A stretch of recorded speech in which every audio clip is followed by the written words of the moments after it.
Okay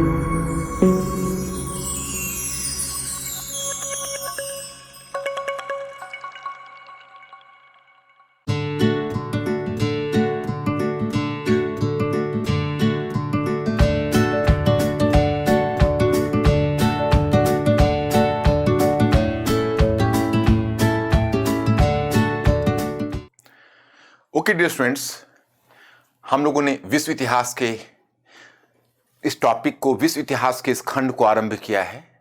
world history जो बहुत ही interesting खंड है आपके लिए, वैसे तो सारे खंड इंटरेस्टिंग हैं, विश्व इतिहास भी आपको इंटरेस्टिंग प्रतीत होंगे, लेकिन आपको उन विशेष तरीकों के हिसाब से पढ़ना होगा जो मैं आपके लिए रिकमेंड कर रहा।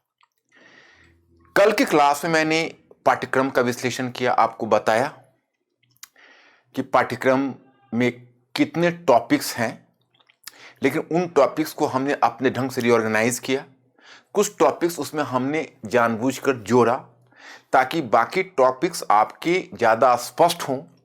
इसके अलावा मेरा एक और भी महत्वाकांक्षा है कि इसके सहारे आप जनरल स्टडीज़ के बाकी खंडों की बेहतर समझ विकसित करें। तो इसीलिए कल मेरा पूरा टाइम आपके सिलेबस को एनालाइज करने में लगा और मैंने कि आपको बताया, एक पहला आपको याद होगा कि मैंने पृष्ठभूमि या बैकग्राउंड की बात कही थी, लेकिन आपका यह भी मैंने बताया था कि आपका सिलेबस प्रबोधन अथवा इनलाइटनमेंट से आरंभ हो रहा है।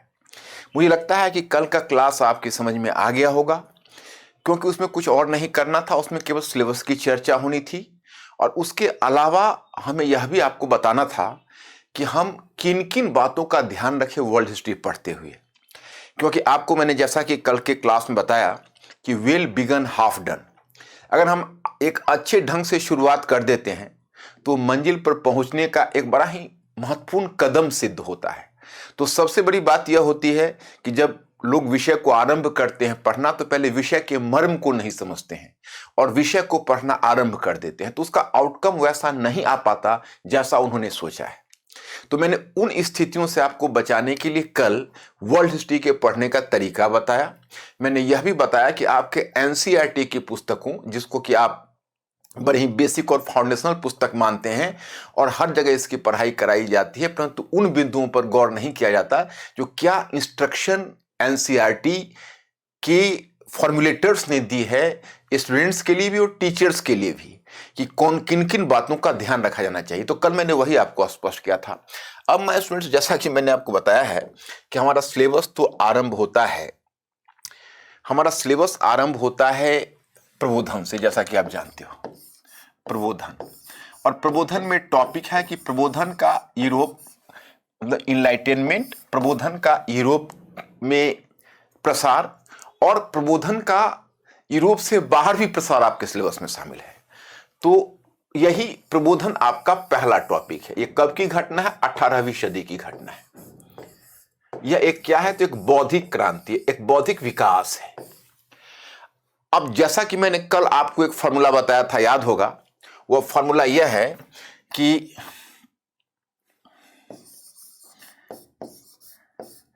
आर्थिक परिवर्तन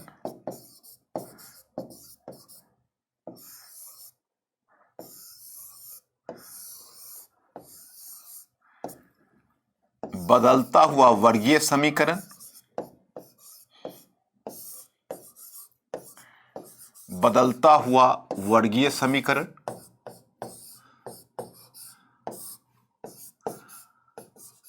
वर्गीय समीकरण, और इसी में सामाजिक परिवर्तन भी आप मानकर चलिए। सामाजिक परिवर्तन,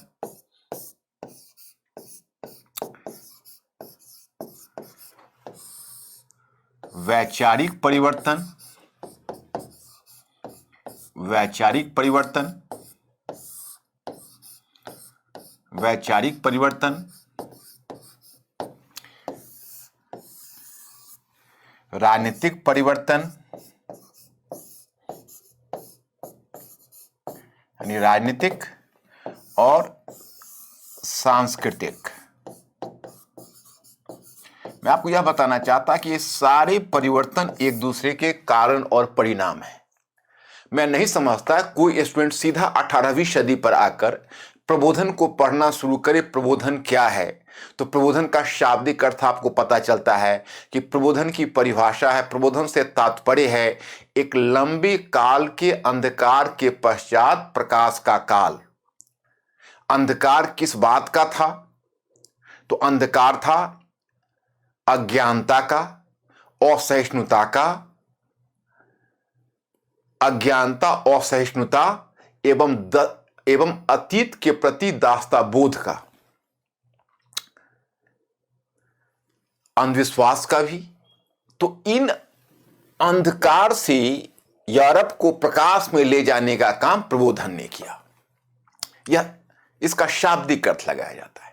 यह प्रकाश का युग है, a new era, a new phase of intellectual revolution, जिसे आप आधुनिकता के नाम से जानते हो या मॉडर्निज्म के नाम से जानते हो। वह इसी काल में प्रबोधन ने उस मॉडर्निज्म को पैदा किया हुआ बताया जाता है कि यहीं से उस मॉडर्निज्म का आरंभ हुआ। तो अब सवाल यह खड़ा होता है कि विचार तो आकाश से नहीं गिरता है, धरती फोड़कर नहीं निकलता है। अगर कोई विचारधारा विकसित हुई है तो उसके पीछे कोई न कोई आर्थिक सामाजिक आधार चाहिए, क्योंकि चेंज होगा तो समीकरण बदलेगा। मतलब जब आर्थिक परिवर्तन होगा तो पुराने वर्ग का गढ़ टूटेगा और एक नया वर्ग आएगा, और जो नया वर्ग आएगा वह नया वर्ग का जो दृष्टिकोण होगा उसका दृष्टिकोण ही विचारधारा होगी, उसका दृष्टिकोण विचारधारा होगी। और जब एक नई विचारधारा आएगी तो आगे के परिवर्तनों को प्रोत्साहन देगा। तो जैसा कि मैंने आपको बताया है कि प्रबोधन एक विचारधारा के रूप में आई। और अगला टॉपिक आप करते हो अमेरिकी क्रांति। अगला टॉपिक आप सीधा आते हो अमेरिकी क्रांति पर। इसका मतलब है कि इस विचारधारा का इस अमेरिकी क्रांति से तात्पर्य का संबंध है। और फिर इसके अगला टॉपिक आप करते हो फ्रांस की क्रांति। उसका अगला टॉपिक करते हो उदारवाद और राष्ट्रवाद 19वीं सदी के यूरोप। तो एक परिवर्तन की प्रक्रिया यहां से शुरू हुई, एक वैचारिक परिवर्तन की, जिसने राजनीतिक सामाजिक परिवर्तनों को प्रोत्साहन देते हुए और फिर विश्व को 19वीं सेंचुरी के यूरोप में लाया। हाँ, इसके समानांतर एक और आर्थिक क्रांति साथ साथ होती रहेगी, जिसे आप औद्योगिक क्रांति के नाम से जानते हो, जो हम पार्ट 3 में रखेंगे। बट माय स्टूडेंट्स, जैसा कि मैंने आपको बताया है कि हमारा पहला मैसेज आपसे है कि आप पढ़िए, मेहनत को सही दिशा दीजिए। आप अनसाइंटिफिक तरीके से मत पढ़िए और वैज्ञानिक ढंग से मत पढ़िए। जब मैं खुद स्टूडेंट था तो मैंने एक चीज महसूस किया था कि हमें कोई चीज इसलिए स्पष्ट नहीं होती क्योंकि उससे जुड़ी हुई दूसरी चीज स्पष्ट नहीं है, और वो दूसरी चीज इसलिए स्पष्ट नहीं होती कि उससे जुड़ी हुई तीसरी चीज स्पष्ट नहीं है। तो पहला एक्सपेरिमेंट जो मैंने लाइफ में किया, जो काफी सक्सेसफुल रहा, और एज ए टीचर मैंने हर आप कह सकते हो कि कम से कम आप लोगों के इस यूपीएससी में 3 पीढ़ी के बच्चों को तो जरूर पढ़ा चुका हूं, और खास के विज्ञान और तकनीकी बैकग्राउंड के बच्चों को भी मैंने हिस्ट्री अच्छे ढंग से पढ़ाया और उन्होंने अव्वल दर्जे से पास किया सिविल सर्विस एग्जामिनेशन में। तो मतलब यह है कि यह इसलिए संभव हुआ कि हम फाउंडेशन से पकड़कर उनको बहुत दूर तक ले गए। आप लोगों में चाहूंगा सीधे मैं आपको बताना शुरू करूंगा प्रबोधन क्या है, फिर अब पता चलेगा प्रबोधन एक मध्यवर्गीय दृष्टिकोण है। तो मुद्दा आएगा यह मध्यवर्ग कहां से आया, तो फिर पता चला कि मध्यवर्ग आएगा जो व्यावसायिक क्रांति होगी या यूरोप का आर्थिक परिवर्तन होगा, तो फिर मध्यवर्ग आएगा, उसका जो दृष्टिकोण होगा वो प्रबोधन होगा। तो फिर एक दूसरा प्रश्न आपके मन में आएगा कि मध्य वर्ग के उद्भव से पहले कौन सा वर्ग था। तो आपको पता चलेगा कि मध्य वर्ग के उद्भव से पहले सामंत और अथवा कुलीन वर्ग था और पादरी वर्ग था, प्रिस्ट क्लास था और कॉमन पीपल थे। तो ये सामंत वर्ग और पादरी वर्ग जब थे तब विचारधारा क्या थी, तो तब की विचारधारा आप देखोगे। फिर होगा कि भाई ये सामंत वर्ग और पादरी वर्ग कहां से टपके, उनके पीछे का इतिहास क्या है। तो उनके पीछे अगर आप जाओगे तो आप प्राचीन यूरोप में चले जाओगे। तो क्यों ना हम ऐसा करें कि हमारा सिलेबस 18वीं सेंचुरी से आरंभ होता है, तो हम लोग विस्तार से 18वीं सेंचुरी से करें, 18वीं सदी से हम विस्तार से करें।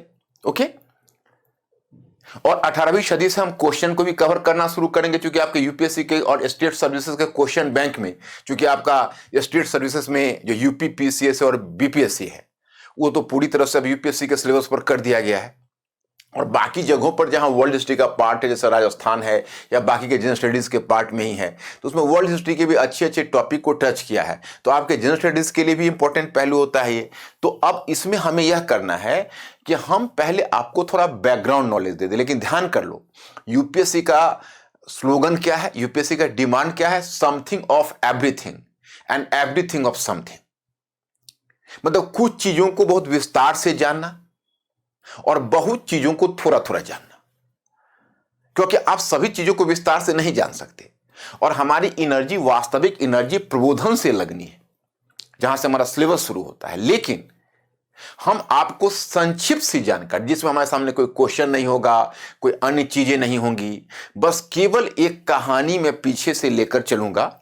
उसके लिए मैंने प्रॉपर यहां पीडीएफ दिया हुआ है। मेरे सब सारे क्लास के साथ पीडीएफ होंगे, क्योंकि कल का क्लास आपका कंप्लीट इंट्रोडक्टरी लेक्चर था, इसलिए उसमें मैंने केवल सिलेबस ही पीडीएफ में दिया and how to prepare PDF में दिया। लेकिन आज से आपको प्राचीन विश्व, मध्यकालीन विश्व, ये सब पीडीएफ के फॉर्म में आपको मिलना शुरू होगा। तो आप उस पीडीएफ को डाउनलोड करिए, उसको आप प्रिंट निकालिए, या जैसे भी पढ़ना है पढ़िए। आपको बिल्कुल ही मेरे लेक्चर के साथ उसका सिंक्रोनिज्म मिलेगा। इसके अलावा मैंने आपको हार्ड कॉपी भी मटेरियल की भेजी है, या फिर आगे भेजूंगा, जो आगे जुड़ते हो हमसे, तो वो हार्ड कॉपी भी आपको जाएगी, तो उससे भी आप पढ़ाई करेंगे। इसके अलावा आपको कुछ भी पढ़ने की जरूरत नहीं। और जहां तक क्वेश्चन राइटिंग का सवाल है, तो क्वेश्चन राइटिंग का तरीका मैं क्लास में बताऊंगा, लेकिन हम जब सिलेबस पढ़ाएंगे तब बताएंगे। इससे पहले हमें थोड़ा आपको प्राचीन विश्व की संक्षिप्त जानकारी देनी है, विश्व की। हालांकि यूरो केंद्रित है, अभी भी हम यूरो केंद्रित प्रभाव से मुक्त नहीं हो सके हैं।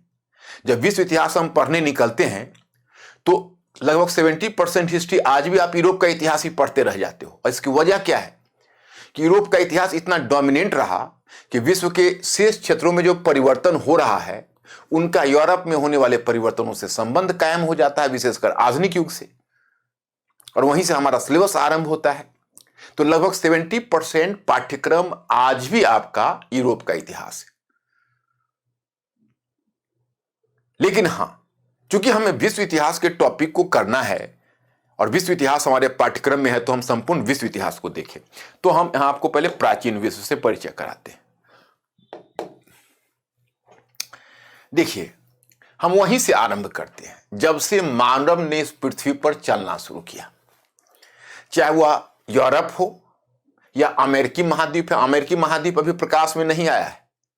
अमेरिकी महाद्वीप को शेष विश्व जानेगा 15वीं सदी के अंत में, जब कोलंबस के द्वारा उसका पता लगाया जाएगा।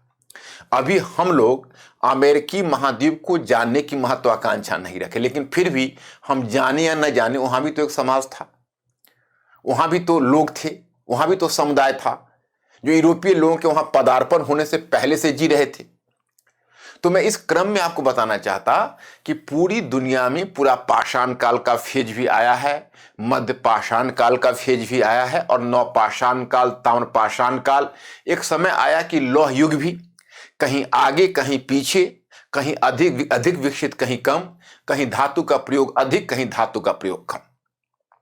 तो जब विश्व पूरा पाषाण कालिक अवस्था में था, आप जानते हो कि अफ्रीकी महाद्वीप को क्रेडल ऑफ सिविलाइजेशन कहा जाता है।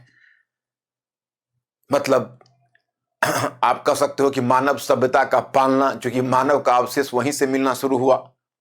लेकिन फिर भी बाकी अन्य महाद्वीपों में भी मानव अपने अपने ढंग से मानव की गतिविधियां होती रही। तो सबसे जो प्रारंभिक अवस्था मानी गई, उसमें मानव पत्थरों के उपकरणों का प्रयोग करता था, तो उसे कहते थे पूरा पाषाण काल। पूरा पाषाण काल, उसमें का जलवायु भी कुछ वैसा था वैश्विक स्तर पर कि जिसको जियोग्राफिकली, उसको जियोलॉजिकली, अगर जियोलॉजिकल एरा से देखोगे तो उसको प्लीस्टोसिन काल कहा जाता था। वो हमारे विचार का विषय नहीं, बस मैं संक्षिप्त जानकारी दे रहा। प्लीस्टोसिन काल कहा जाता था कि जब जलवायु में ठंडक थी, बहुत जगहों तक बर्फ से घिरा हुआ था, तो प्लीस्टोसिन एरा था। तो पूरा पाषाण काल के नाम से, जिसे आप जानते हो, जो लगभग 5-6 लाख वर्ष पहले से शुरू हुआ और बहुत बाद तक चलता रहा। अलग अलग क्षेत्र में अलग अलग, भारतीय उपमहाद्वीप में लगभग 10,000 ईसा पूर्व तक भी आप देखते हो, तो उसे कहते हैं पूरा पाषाण काल। जब मानव ने प्रस्तर के उपकरणों का ही प्रयोग किया, उसके उपकरण भी थे, वो भी भूतरे प्रकार के थे, अभी बहुत विकसित नहीं थे। फिर एक अवस्था आई सॉरी मध्य पाषाण काल की। तो मध्य पाषाण काल जियोलॉजिकली वो होलोसिन युग से आकर जुड़ गया। होलोसिन का मतलब हुआ लगभग 10,000 ईसा पूर्व में जो विश्व है वह होलोसिन युग से जुड़ा, जब जलवायु शुष्क हुआ और फिर आगे चलकर कृषि के लिए भी, खेती के लिए भी वातावरण तैयार हुआ। चलिए, मध्य पाषाण काल में थोड़ा उपकरण बेहतर होने लगे। वो छोटे छोटे उपकरण को हड्डी और लकड़ी से जोड़कर बेहतरीन उपकरण बनाने लगे। इससे अब पशुओं का, छोटे छोटे जानवरों का शिकार संभव हुआ, मछली मारना संभव हुआ। तो इससे लोगों का खाद्यान्न की उपलब्धता बढ़ी। तो चलो, मानव थोड़ा और भी आगे बढ़ा, परंतु मानव अभी भी शिकारी और खाद्य संग्राहक है। अभी मानव का खाद्य उत्पादक के रूप में विकास नहीं हुआ है। वह विकास होगा नवपाषाण काल में। हालांकि अभी भी मानव पत्थर के उपकरणों का ही प्रयोग करेगा, लेकिन अब पत्थर के उपकरण बेहतर बनने लगेंगे। उसको कहते हैं पॉलिशदार उपकरण। जब पत्थर से पत्थर को घिसकर और ज्यादा बेहतर उपकरण बनाए जाने लगेंगे, जब खेती का आरंभ होगा। और वही समय है कि मानव पशुओं को पालना भी शुरू कर देगा मांस की उपलब्धता को बनाए रखने के लिए। तो आप देखोगे इस तरह से खाद्यान्न उत्पादन एवं पशुपालन, और फिर मानव मिट्टी के बर्तनों को पकाकर बनाना शुरू कर देगा, जिसे आप कहोगे मृदभांड या पॉटरीज। तो उन सब का निर्माण शुरू हो जाएगा। तो अब अस्थायी गांव बसने लगेंगे और मानव शिकारी और खाद्य संग्राहक से खाद्य उत्पादक की अवस्था में पहुंच गया है। यही जो अवस्था है, अब यहीं से सभ्यता के विकास की पृष्ठभूमि निर्मित होगी। लेकिन चलिए, अभी भी इतिहास में बहुत कुछ आना बाकी है। अभी तक मानव तो केवल पत्थर के उपकरणों का ही प्रयोग कर रहा था, लेकिन शीघ्र ही मानव पहले धातु के रूप में तांबे का प्रचलन आरंभ कर देगा। और जब तांबे का प्रचलन आरंभ करेगा तो चलो, इससे मिट्टी को कोड़ना तोड़ना ज्यादा बेहतर होगा। तो खेती भी पहले की तुलना में अधिक विकसित होगी। लोग आवश्यकता से अधिक खाद्यान्न का उत्पादन कर सकेंगे। और जब आप आवश्यकता से अधिक खाद्यान्न का उत्पादन करते हो, तो फिर खाद्यान्न के उत्पादन का एक भाग एक क्षेत्र से दूसरे क्षेत्र में लेन देन शुरू हो जाता है।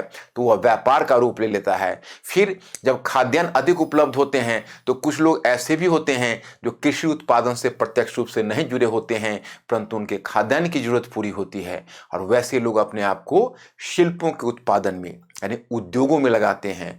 वैसे ही में से कुछ लोग पुरोहित होकर चले जाते हैं, कुछ लोग शासक वर्ग में शामिल हो जाते हैं। तो फिर आगे चलकर ये जो आर्थिक परिवर्तन है, वो सामाजिक और सांस्कृतिक परिवर्तन का भी रास्ता तैयार करता है। राजनीतिक, सामाजिक और सांस्कृतिक परिवर्तन का रास्ता तैयार करता है। तो धीरे धीरे सरकार विकसित होती है। धीरे धीरे आप कहोगे कि एक व्यवस्था विकसित होने लगेगी, सभ्यता विकसित होने लगती है। उसी तरह से माय स्टूडेंट्स, पूरे वर्ल्ड स्केल पर देखोगे तो दुनिया की 3 प्राचीनतम सभ्यताएं, वैसे तो और भी है, तुर्कमेनिस्तान में भी है, लेकिन प्राचीनतम में आप देखोगे तो मिस्र, मेसोपोटामिया और उत्तर पश्चिम भारत में हड़प्पा सभ्यता, जिसे आप सिंधु घाटी की सभ्यता कहते हो, वे अस्तित्व में आए। ये तीनों तांबे के आधार पर गठित सभ्यताएं थी, तांबे के आधार पर।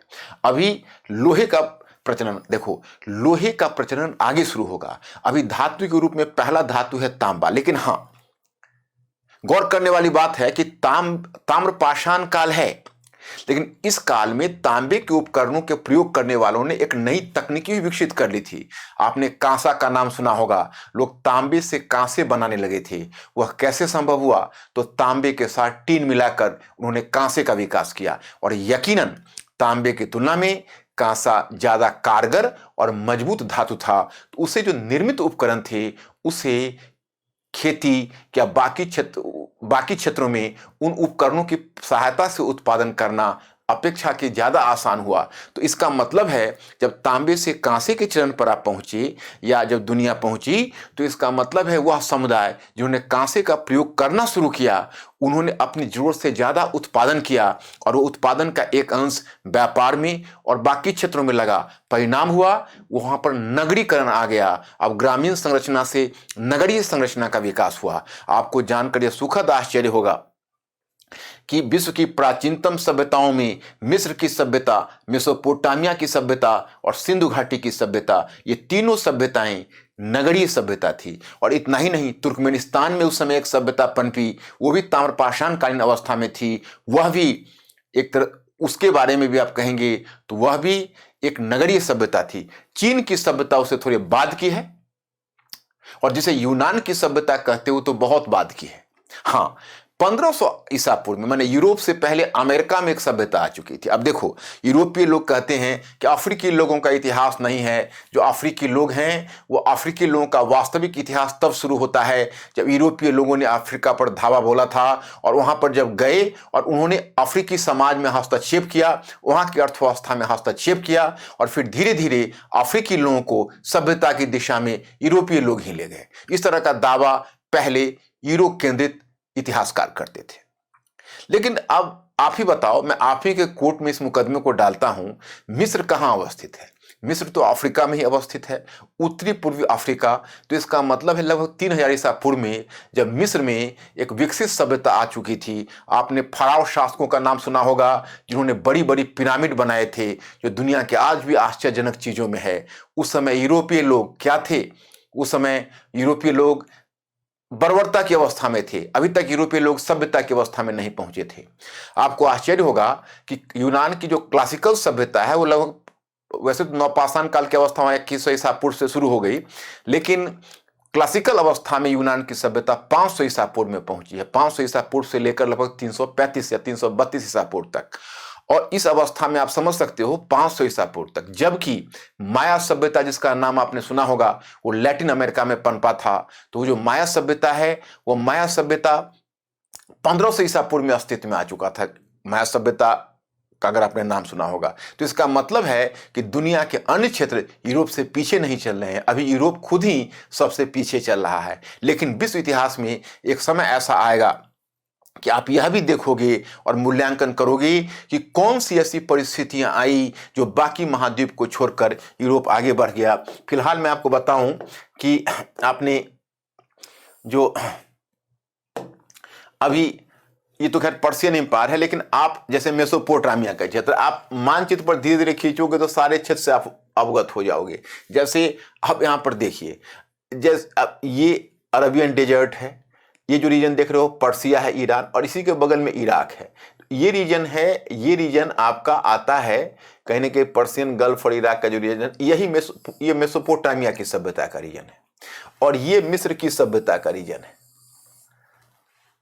जैसे पर्शियन गल्फ के पास ये है, तो लाल सागर के पास मिस्र की सभ्यता का है। ये उत्तरी पूर्वी अफ्रीका का भाग है। और भारत की सभ्यता में जिसको हड़प्पा सभ्यता कहते हो, ये सभ्यता है। तो 3 सभ्यताएं दुनिया की है। और मध्य एशिया में तुम देखोगे तो तुर्कमेनिस्तान की सभ्यता इस जगह पर होगी। तो इसका मतलब है कि इस तरह से, और जो चीन की सभ्यता है उसके थोड़े बाद की है, तुर्कमेनिस्तान वाले भी थोड़े बाद की है। मिस्र, मेसोपोटामिया और हड़प्पा सभ्यता ये लगभग समकालीन है, मतलब 100-200 वर्षों का अंतर है। तो ये दुनिया की सबसे पहली सभ्यता थी। लेकिन अब दुनिया में लोहे का प्रचलन शुरू हो जाएगा। देखो, लोहे का प्रचलन लेट से शुरू होने का कारण यह था कि लोहे का गलनांक ज्यादा है, उसका मेल्टिंग पॉइंट ज्यादा है। ऐसा नहीं कि लोहे से लोग वाकिफ नहीं थे, लेकिन तांबे का जिसको आप कॉपर स्मेल्टिंग के माध्यम से तांबे के उपकरण वो आसानी से बना लेते, लेकिन लोहे के उपकरण वो आसानी से नहीं बनाते। इसलिए जो लोहे हैं उनका प्रचलन बाद में शुरू हुआ। और जब वर्ल्ड में लोहे का प्रचलन शुरू हुआ, तब तुम देखोगे कि बड़े बड़े साम्राज्यों के निर्माण का रास्ता तैयार हुआ। और इसी क्रम में आप देखते हो कि जो बड़े साम्राज्य जब अस्तित्व में आए, तो उसी क्रम में दुनिया का पहला वैश्विक साम्राज्य पर्शियन साम्राज्य बना। पर्शियन साम्राज्य का मतलब हुआ जिसे कहते हो ईरानी साम्राज्य। जैसे आपने एंशिएंट हिस्ट्री में देखा होगा कि जिस समय भारत में मगध साम्राज्य का उद्भव हो रहा है, तो मगध साम्राज्य के और धीरे धीरे जैसे 16 महाजनपद हैं, तो 16 महाजनपद में आपने देखा होगा भारतीय उपमहाद्वीप के अंदर जो दक्षिण में ज्यादा से ज्यादा वो कहां तक जाते हैं, अस्मक मतलब गोदावरी नदी। तो ये महाजनपद गोदावरी नदी से उत्तर में है, और 2 महाजनपद ऐसा है जो सिंधु नदी के पश्चिम में है। एक गांधार है जो थोड़ा सा सिंधु नदी के पूरब है, बाकी सिंधु नदी से पश्चिम है, और दूसरा है कंबोज अफगानिस्तान में है। तो इस तरह से आप देखोगे जब यहाँ मगध में जो मगध महाजनपद है वो अपनी तरक्की करता हुआ आगे बढ़ रहा था, और एक समय ऐसा आया कि मगध साम्राज्य व्यास नदी के पास पहुंच गया। उससे पहले आपको सूचना मिलती है कि डेरियस प्रथम के समय जो ईरानी हैं, वह ईरानी लोगों ने उत्तर पश्चिम भारत पर कब्जा कर लिया था। उसको अखमीनी साम्राज्य कहते हैं, डेरियस के साम्राज्य का अखमीनी साम्राज्य। तो ये आपको मैं यहां पर पर्शियन साम्राज्य आपको बताता हूं, यही मैं अभी चर्चा कर रहा था। पर्शियन इंपायर यह है, और यह कहां से शुरू होगा, तो ग्रीस के पास लीडिया है, वहां से शुरू हुआ है। मतलब यही समझो कि मैसेडोनिया से के किनारे से लगभग ये शुरू, मतलब ये यहां से शुरू हुआ है, लगभग लीडिया से और सार्डिस से, जिसको तरुस एम्टियस कहते हो, अनातोलिया वगैरह, तो यहां से ये शुरू हुआ है। और शुरू होकर सीरिया वगैरह को लेते हुए, और ये पूरी ये मध्य एशिया में भी फैला है, आर्मेनिया वगैरह तक, और फिर ये पश्चिम एशिया को लेते हुए, क्रॉस करते हुए, बैक्टीरिया वगैरह क्रॉस करते हुए जेड्रोसिया, और ये पहुंच गया है उत्तर पश्चिम भारत में। और उत्तर पश्चिम भारत में व्यास नदी तक के क्षेत्र पर इसने कब्जा कर लिया। व्यास नदी तक तो खैर सिकंदर पहुंचा, ये व्यास नदी नहीं पहुंचा, इंडस नदी के आसपास के भूभाग पर तक कब्जा कर लिया। तो उत्तर पश्चिम के क्षेत्र पर जो डेरियस ने कब्जा किया, ये दुनिया का पहला साम्राज्य है। जब तांबे से लौह उपकरण के स्तर पर जब दुनिया आई, तो धीरे धीरे बड़े साम्राज्यों का युग आरंभ हुआ, और इन्हीं बड़े साम्राज्यों के युग में आपको दिखता है डेरियस का साम्राज्य। जो पहला विश्व का पहला ग्लोबल एम्पायर कौन सा था, तो यह अखमेनी साम्राज्य था, डेरियस का साम्राज्य, इसको पहचान लीजिए। फिर आपने एंशिएंट हिस्ट्री में ही एक बात पढ़ी होगी, चलो मौर्य तो व्यास नदी तक पहुंच कर रुक गए, लेकिन मौर्यों के मगध साम्राज्य व्यास नदी तक पहुंच कर रुक गए। महापद नंद का साम्राज्य वहां तक था, उसके उत्तराधिकारी धनानंद का साम्राज्य वहां तक था। इधर क्या हुआ कि अखमेनी साम्राज्य के दिन भी लद गए, अखमेनी साम्राज्य के दिन भी लद गए। एक समय आया कि डेरियस के उत्तराधिकारियों, जो इमीडिएट उत्तराधिकारी था छहयार्स या जेरेक्स, उसके बाद इस साम्राज्य का भी पतन होने लगा। और जब साम्राज्य का पतन होने लगा, तो आपको सूचना मिलती है कि वहीं से ये जो आप अलेक्जेंडर्स का एम्पायर देखते हो, इसी समय अब मकदूनिया का उद्भव होगा, और फिर अलेक्जेंडर का साम्राज्य, जिसको सिकंदर बोलते हो, उसका साम्राज्य बनेगा। और डेरियस यानी अखमेनी साम्राज्य के कब्र पर ही सिकंदर का साम्राज्य बनेगा। लेकिन ध्यान रहे, ये आरंभ में साम्राज्य निर्माता सिकंदर नहीं था, उसका पिता था, जिसका नाम था फिलिप। और फिलिप मैकेडोनिया का शासक था, और फिलिप ने ही धीरे धीरे, आप देखोगे ये जो ग्रीस वगैरह जो तुम देख रहे हो, ये मैकेडोनिया का था, ये जगह है मैकेडोनिया का। और फिर इसने पहले आसपास के क्षेत्र को जीतना, जिसमें यूनान के नगर राज्यों को भी इसने जीत लिया, और जीतते हुए तब ये पश्चिम की तरफ धीरे से बढ़ा। तो एक साम्राज्य का आधारभूत संरचना, यहां देखो, इसने मिस्र पर भी कब्जा किया, सिकंदर ने मिस्र पर कब्जा किया है, एक्चुअली इसके पिता ने नहीं। तो इनिशियली देखो कि आपको सूचना मिलती है कि ऐसे आया है, इस तरह से जीता है, फिर ऐसे गया है। तो इसके साम्राज्य की आधारभूत संरचना तो फिलिप ने विकसित की थी। फिलिप का कोरोनेशन हुआ था, सिंहासनारोहण 336 ईसा पूर्व में, 336, और फिलिप का उत्तराधिकारी सिकंदर बना। और you will come to know कि जब सिकंदर पावर में आया, तो सिकंदर ने एक ग्लोबल एम्पायर का विकास किया। वो पूरब की तरफ बढ़ता गया, मध्य एशिया की तरफ विस्तार किया, पश्चिम एशिया में जहां भी फिलिप के जहां भी उसे अखमेनी साम्राज्य यानी डेरियस के साम्राज्य का अंश मिला, उसको मिटा दिया। डेरियस ने तो इजिप्ट पर कब्जा नहीं किया था, लेकिन इसने इजिप्ट पर भी कब्जा कर लिया, यूनान पर भी। और तब ये चला आया भारत के मुहाने पर, सिंधु नदी क्रॉस किया, झेलम नदी क्रॉस किया, सिंधु नदी के पास राजा आम्बी को पराजित किया, जिसने उसके सामने समर्पण कर दिया। फिर झेलम नदी क्रॉस किया, और झेलम और चिनाब के बीच में उसको राजा पोरस से युद्ध हुआ। और फिर वहां से फिर वो चिनाब से फिर इंडस, झेलम, चिनाब, रावी, और फिर ब्यास तक पहुंचा। लेकिन जब ब्यास नदी तक पहुंचा, तो ब्यास नदी से पूरब उसकी सेना जाने से इनकार कर गई, तब उसको व्यास नदी से निराश होकर लौटना पड़ा था।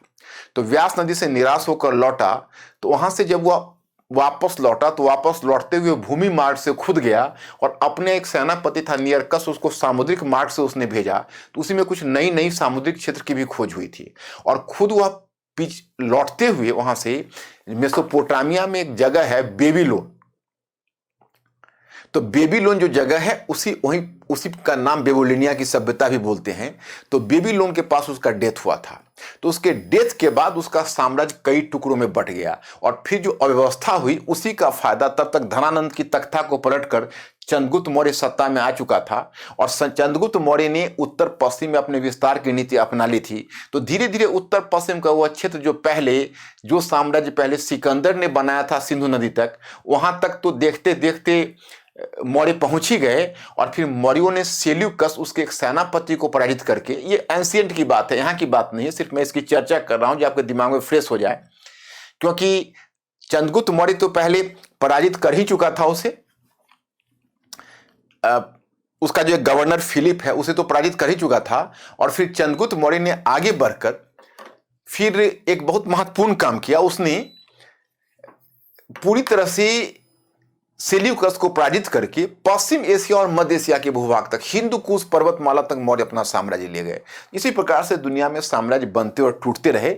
ये रहा आपको सिकंदर का साम्राज्य। और इसी क्रम में मैं आपको बताना चाहता कि ये साम्राज्य सिकंदर के बाद 3 भागों में बट गया। यहाँ पर आपको जैसे आप पढ़ते जाओगे तो एकदम एग्जैक्ट एक कहानी मैंने इसी तरह से दिया हुआ है, आपको बिल्कुल समझ में आ जाएगा। मेरे लेक्चर को भी आप स्लो डाउन कर सकते हो, उसे भी आप थोड़ा सा रोक कर धीमा करके सुन सकते हो। इसमें तो मैं क्वेश्चन वगैरह कुछ नहीं कराऊंगा, क्योंकि मैं ये संक्षिप्त जानकारी दे रहा हूं। ध्यान रखना, मैं विस्तृत जानकारी नहीं दे रहा हूं, संक्षिप्त जानकारी दे रहा हूं। क्यों?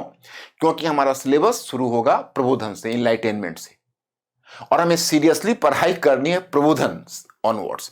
यहां पर उसका बैकग्राउंड समझा रहा हूं ताकि जब आप प्रबोधन के टॉपिक पर आओ तो आराम से उस टॉपिक को आप आत्मसात कर सके, उसके बाद आपको कोई दिक्कत आगे नहीं होगी। और जिसे मैं कहता हूं थिंकिंग क्रिएचर, तुम खुद एक थिंकिंग क्रिएचर बन जाओगे। तो इस प्रकार से आप इस पर नजर डालिए। तो 323 ईसा पूर्व में सिकंदर की मृत्यु हुई, उसका साम्राज्य बट गया। यही समय है कि मगध साम्राज्य की बागडोर मौर्यों के हाथ में चली गई और एक विस्तृत मौर्य साम्राज्य का विकास हुआ। लेकिन मैं इससे जुड़ी हुई कुछ और बातें बताना चाहता कि अभी दुनिया में मैंने सभ्यताओं के बारे में बहुत कुछ बताई है। अब समय आ गया है कि आप एक और सभ्यता के बारे में, कुछ और सभ्यता के बारे में आप जानें। और उन सभ्यताओं में मैं चाहूंगा कि जैसे ये रोमन एम्पायर है, लेकिन रोमन एम्पायर से पहले यहां पर मैं आपको बताना चाहूंगा कि एक रोम की सभ्यता, जैसे आपने देखा कि भारत में सिंधु सभ्यता, इराक में, इराक के आसपास में मेसोपोटामिया की सभ्यता, मिस्र में मिस्र की सभ्यता, तुर्कमेनिस्तान, मध्य एशिया में तुर्कमेनिस्तान की सभ्यता आई थी। उसी प्रकार से यूरोप में भी एक सभ्यता आई और उस सभ्यता का नाम था यूनान की सभ्यता। यूरोप की प्राचीनतम सभ्यता वही यूनान की सभ्यता थी। तो देखो, एक्चुअली अगर आप थोड़ा सा इधर नजर डालेंगे तो इस तरफ आप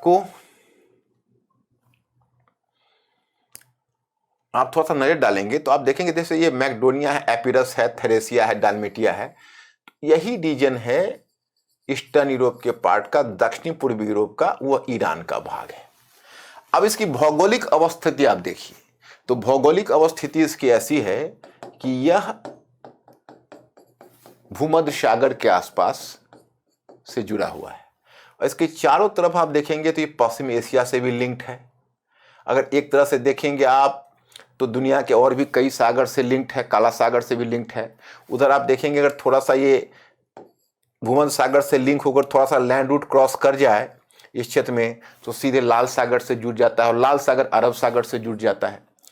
तो इसकी भौगोलिक अवस्थिति ऐसी है कि जब यूनान में सभ्यता पनपी और लगभग 500 ईसा पूर्व में इसने क्लासिकल प्रतिमान या एक क्लासिकल ढांचा भी ग्रहण किया। अब आपके मन में जिज्ञासा होगी, ये क्लासिकल क्या है? क्लासिकल शब्द से घबराना मत।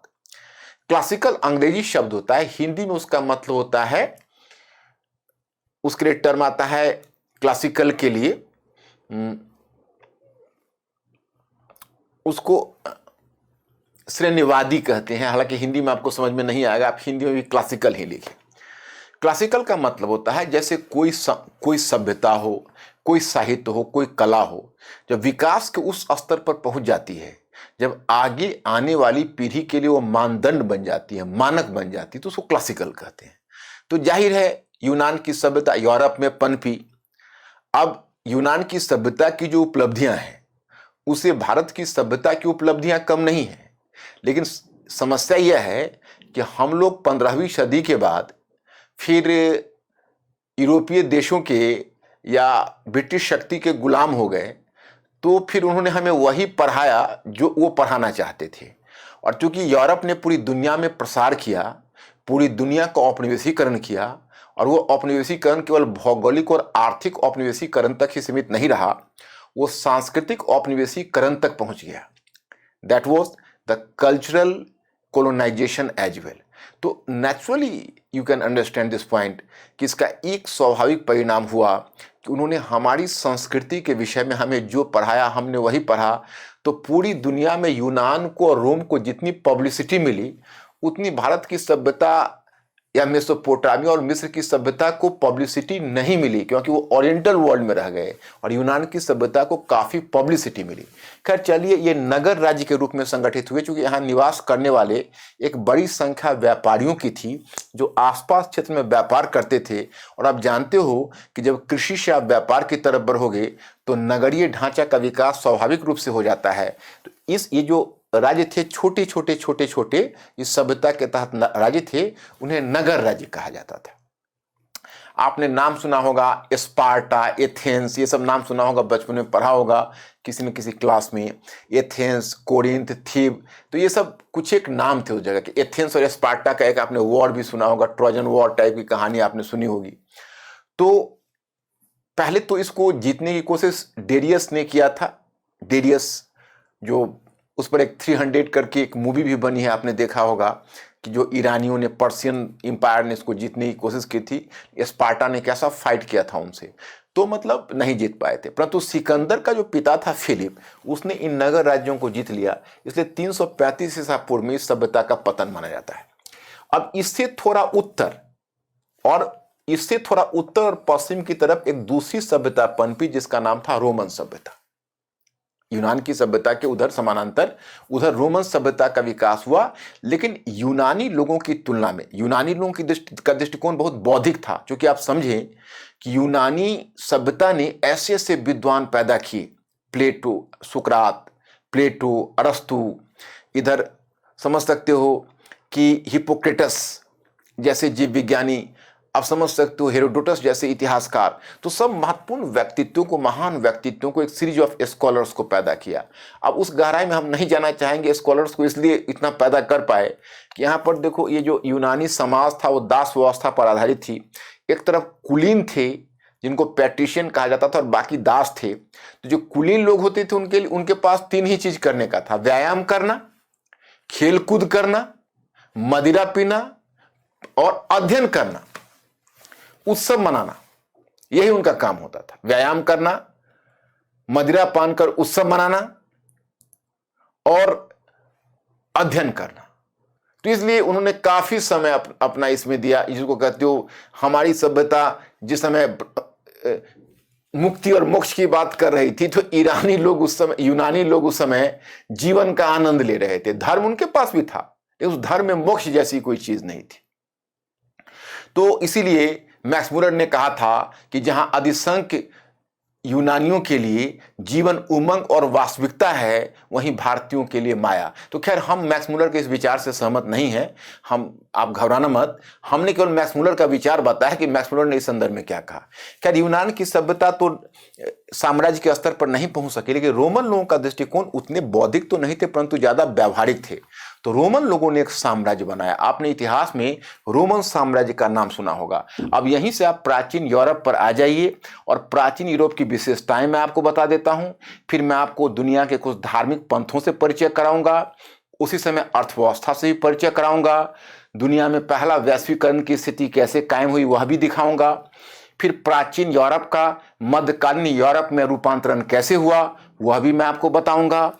तो यहां तक आप मध्यकालीन यूरोप तक पहुंच जाओगे। लेकिन फिर भी आपका सिलेबस आरंभ नहीं होगा। दूसरा क्लास में हमें लेना है आधुनिक पश्चिम का उद्भव। अब पता नहीं आधुनिक पश्चिम के उद्भव में मेरा 1 क्लास से काम चलता है या 2 क्लास लेना पड़ता है। 2 क्लास भी लेने पड़ सकते हैं, क्योंकि उसमें हमको पुनर्जागरण, धर्म सुधार आंदोलन, व्यावसायिक क्रांति और वाणिज्यवाद, राष्ट्रीय राज्य का उद्भव, नेशन स्टेट और राजतंत्र यानी निरंकुश राजतंत्र का उद्भव, 30 वर्ष युद्ध, इतने टॉपिक कराने हैं। तो इतने टॉपिक, पूंजीवाद का कैसे विकास हुआ, तो सब कुछ मुझे वहां पर कराने हैं। और फिर उसके बाद तब आपका टॉपिक प्रबोधन आएगा, तब हम सिलेबस पर आ जाएंगे और तब आपसे क्वेश्चन भी डिस्कस करेंगे और विस्तार से चर्चा करेंगे। लेकिन यह बैकग्राउंड हमें कराना आवश्यक है। तो अब आपको मैं रोमन साम्राज्य पर लाता हूं और आप देखें कि रोमन साम्राज्य किस प्रकार से काम कर रहा था।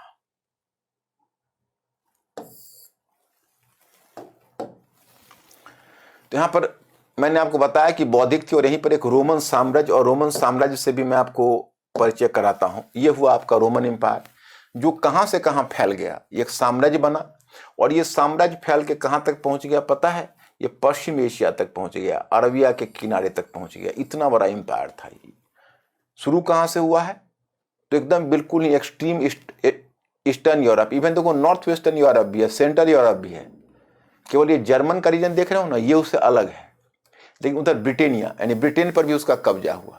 जूलियस सीजर ने, जैसे आप रोमन साम्राज्य को देखोगे तो पहले यहाँ गणतंत्र था, 509 ईसा पूर्व में यहाँ पर गणतंत्र स्थापित हुआ था। लेकिन ये गणतंत्र क्या था? एक तरह का कुलीन तंत्र था, जो मुट्ठी भर कुलीन इसको चला रहे थे। जैसे लिच्छवी गणतंत्र आप भारत में देखते हो, या आपने 6ठी सदी ईसा पूर्व में गणतंत्रों का नाम सुना होगा। वह वाकई में गणतंत्र नहीं थे, जो कॉमन पीपल के द्वारा इलेक्टेड नहीं थे, बल्कि उन पर एक तरह का अभिजात तंत्र, उसके लिए एक टर्म आता है अभिजात तंत्र। अभिजात तंत्र के लिए इंग्लिश में टर्म आता है जिसे कहते हो ओलिगार्की, उसके द्वारा शासित था। ये जो रोमन साम्राज्य है पहले गणतंत्र के अधीन था, फिर आगे जूलियस सीजर और पोम्पे जैसे सैन्य अधिकारी हुए। तो आपने जूलियस सीजर प्ले एक शेक्सपियर का पढ़ा होगा। हालांकि शेक्सपियर तो बताते हैं कि वह एक तरह से गणतंत्र को समाप्त करने वाला था, उस पर चार्ज लगाया गया है कि वो गणतंत्र को समाप्त करने वाला है, परंतु ऐसा नहीं था। किंतु वास्तविकता यह है कि उसने गणतंत्र पर चोट की थी और चाहा था राजतंत्र के रूप में ढालना, लेकिन तभी उसके विरोधियों ने उसकी हत्या कर दी थी। लेकिन जूलियस सीजर के अधीन इसका और भी विस्तार हुआ था, अब पोम्पे के अधीन। अब देखो, अब लगभग 146 ईसा पूर्व में ये जो क्षेत्र आप उत्तरी अफ्रीका का देख रहे हो, ये क्षेत्र उत्तरी अफ्रीका में देखो, भूमध्य सागर के दक्षिण में आपको उत्तरी अफ्रीका के क्षेत्र दिखते हैं। देखो यहाँ स्पेन में देखो ना, ये जिब्राल्टर का क्षेत्र है, कितना एकदम शॉर्ट डिस्टेंस है स्पेन के बीच और उत्तरी अफ्रीका के बीच।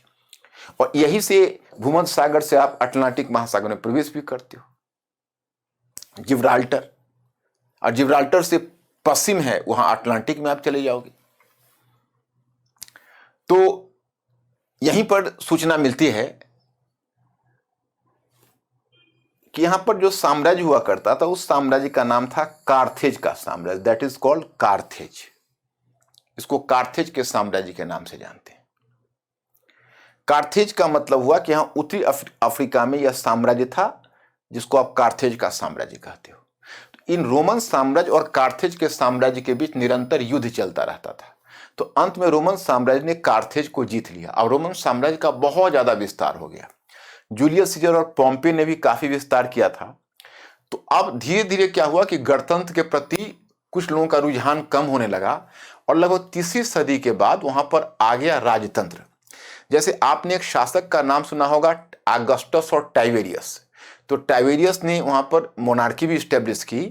तो अब ऑगस्टस और टाइबेरियस, ये दो नाम इसलिए महत्वपूर्ण हैं कि अगर आप एंशिएंट हिस्ट्री पढ़ोगे तो आपको रोम के साथ व्यापार की चर्चा मिलेगी, और यह चर्चा मिलेगी कि ऑगस्टस और टाइबेरियस के सिक्के भारत से भी मिले हैं। You will come to know कि ऑगस्टस और टाइबेरियस के सिक्के भारत से भी मिले हैं। तो इस प्रकार से आप देखते हो कि रोमन साम्राज्य एक विशाल आकार ले लिया। अब इसका विशाल आकार लेने का एक परिणाम यह हुआ कि इसका विभाजन हो गया, पश्चिमी रोमन साम्राज्य और पूर्वी रोमन साम्राज्य। तो अब यहीं से ध्यान कर लो, ये पश्चिमी रोमन साम्राज्य में चला गया, इसकी राजधानी रोम हो गई, ये पश्चिमी रोमन साम्राज्य में, और यह एरिया पूर्वी रोमन साम्राज्य में आ गया और इसकी राजधानी हो गई कुस्तुनतुनिया। कुस्तुनतुनिया वर्तमान में टर्की में है, इसको इंग्लिश में कॉन्स्टेंटिनोपोल कहते हैं। तो आप देखते हो कि दो ये बन गई, एक इसी जगह पर, यहां पर नाम नहीं लिखा मिलता है, इसी जगह पर कॉन्स्टेंटिनोपोल है काला सागर के पास। तो इसकी राजधानी बन गई कॉन्स्टेंटिनोपोल, कुस्तुनतुनिया, पूर्वी रोमन साम्राज्य की। और पूर्वी रोमन साम्राज्य के लिए एक नाम और भी है, आप अगर एंशिएंट हिस्ट्री पढ़ोगे तो आपको वह नाम मिलेगा, इसलिए ध्यान कर लेना। पूर्वी रोमन साम्राज्य के लिए एक नाम है सॉरी बिजेंटियन साम्राज्य।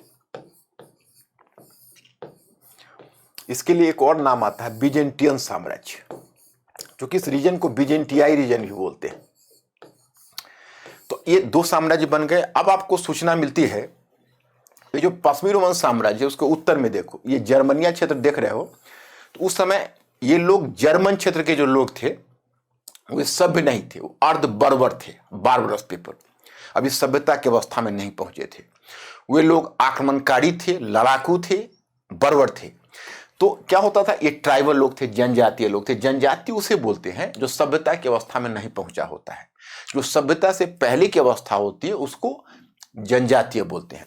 तो ये जो जनजातीय जर्मन लोग हैं, उन्होंने तीसरी सदी के बाद पश्चिमी रोमन साम्राज्य पर निरंतर अटैक करना शुरू कर दिया। इन्होंने पश्चिमी रोमन साम्राज्य पर निरंतर अटैक करना शुरू कर दिया।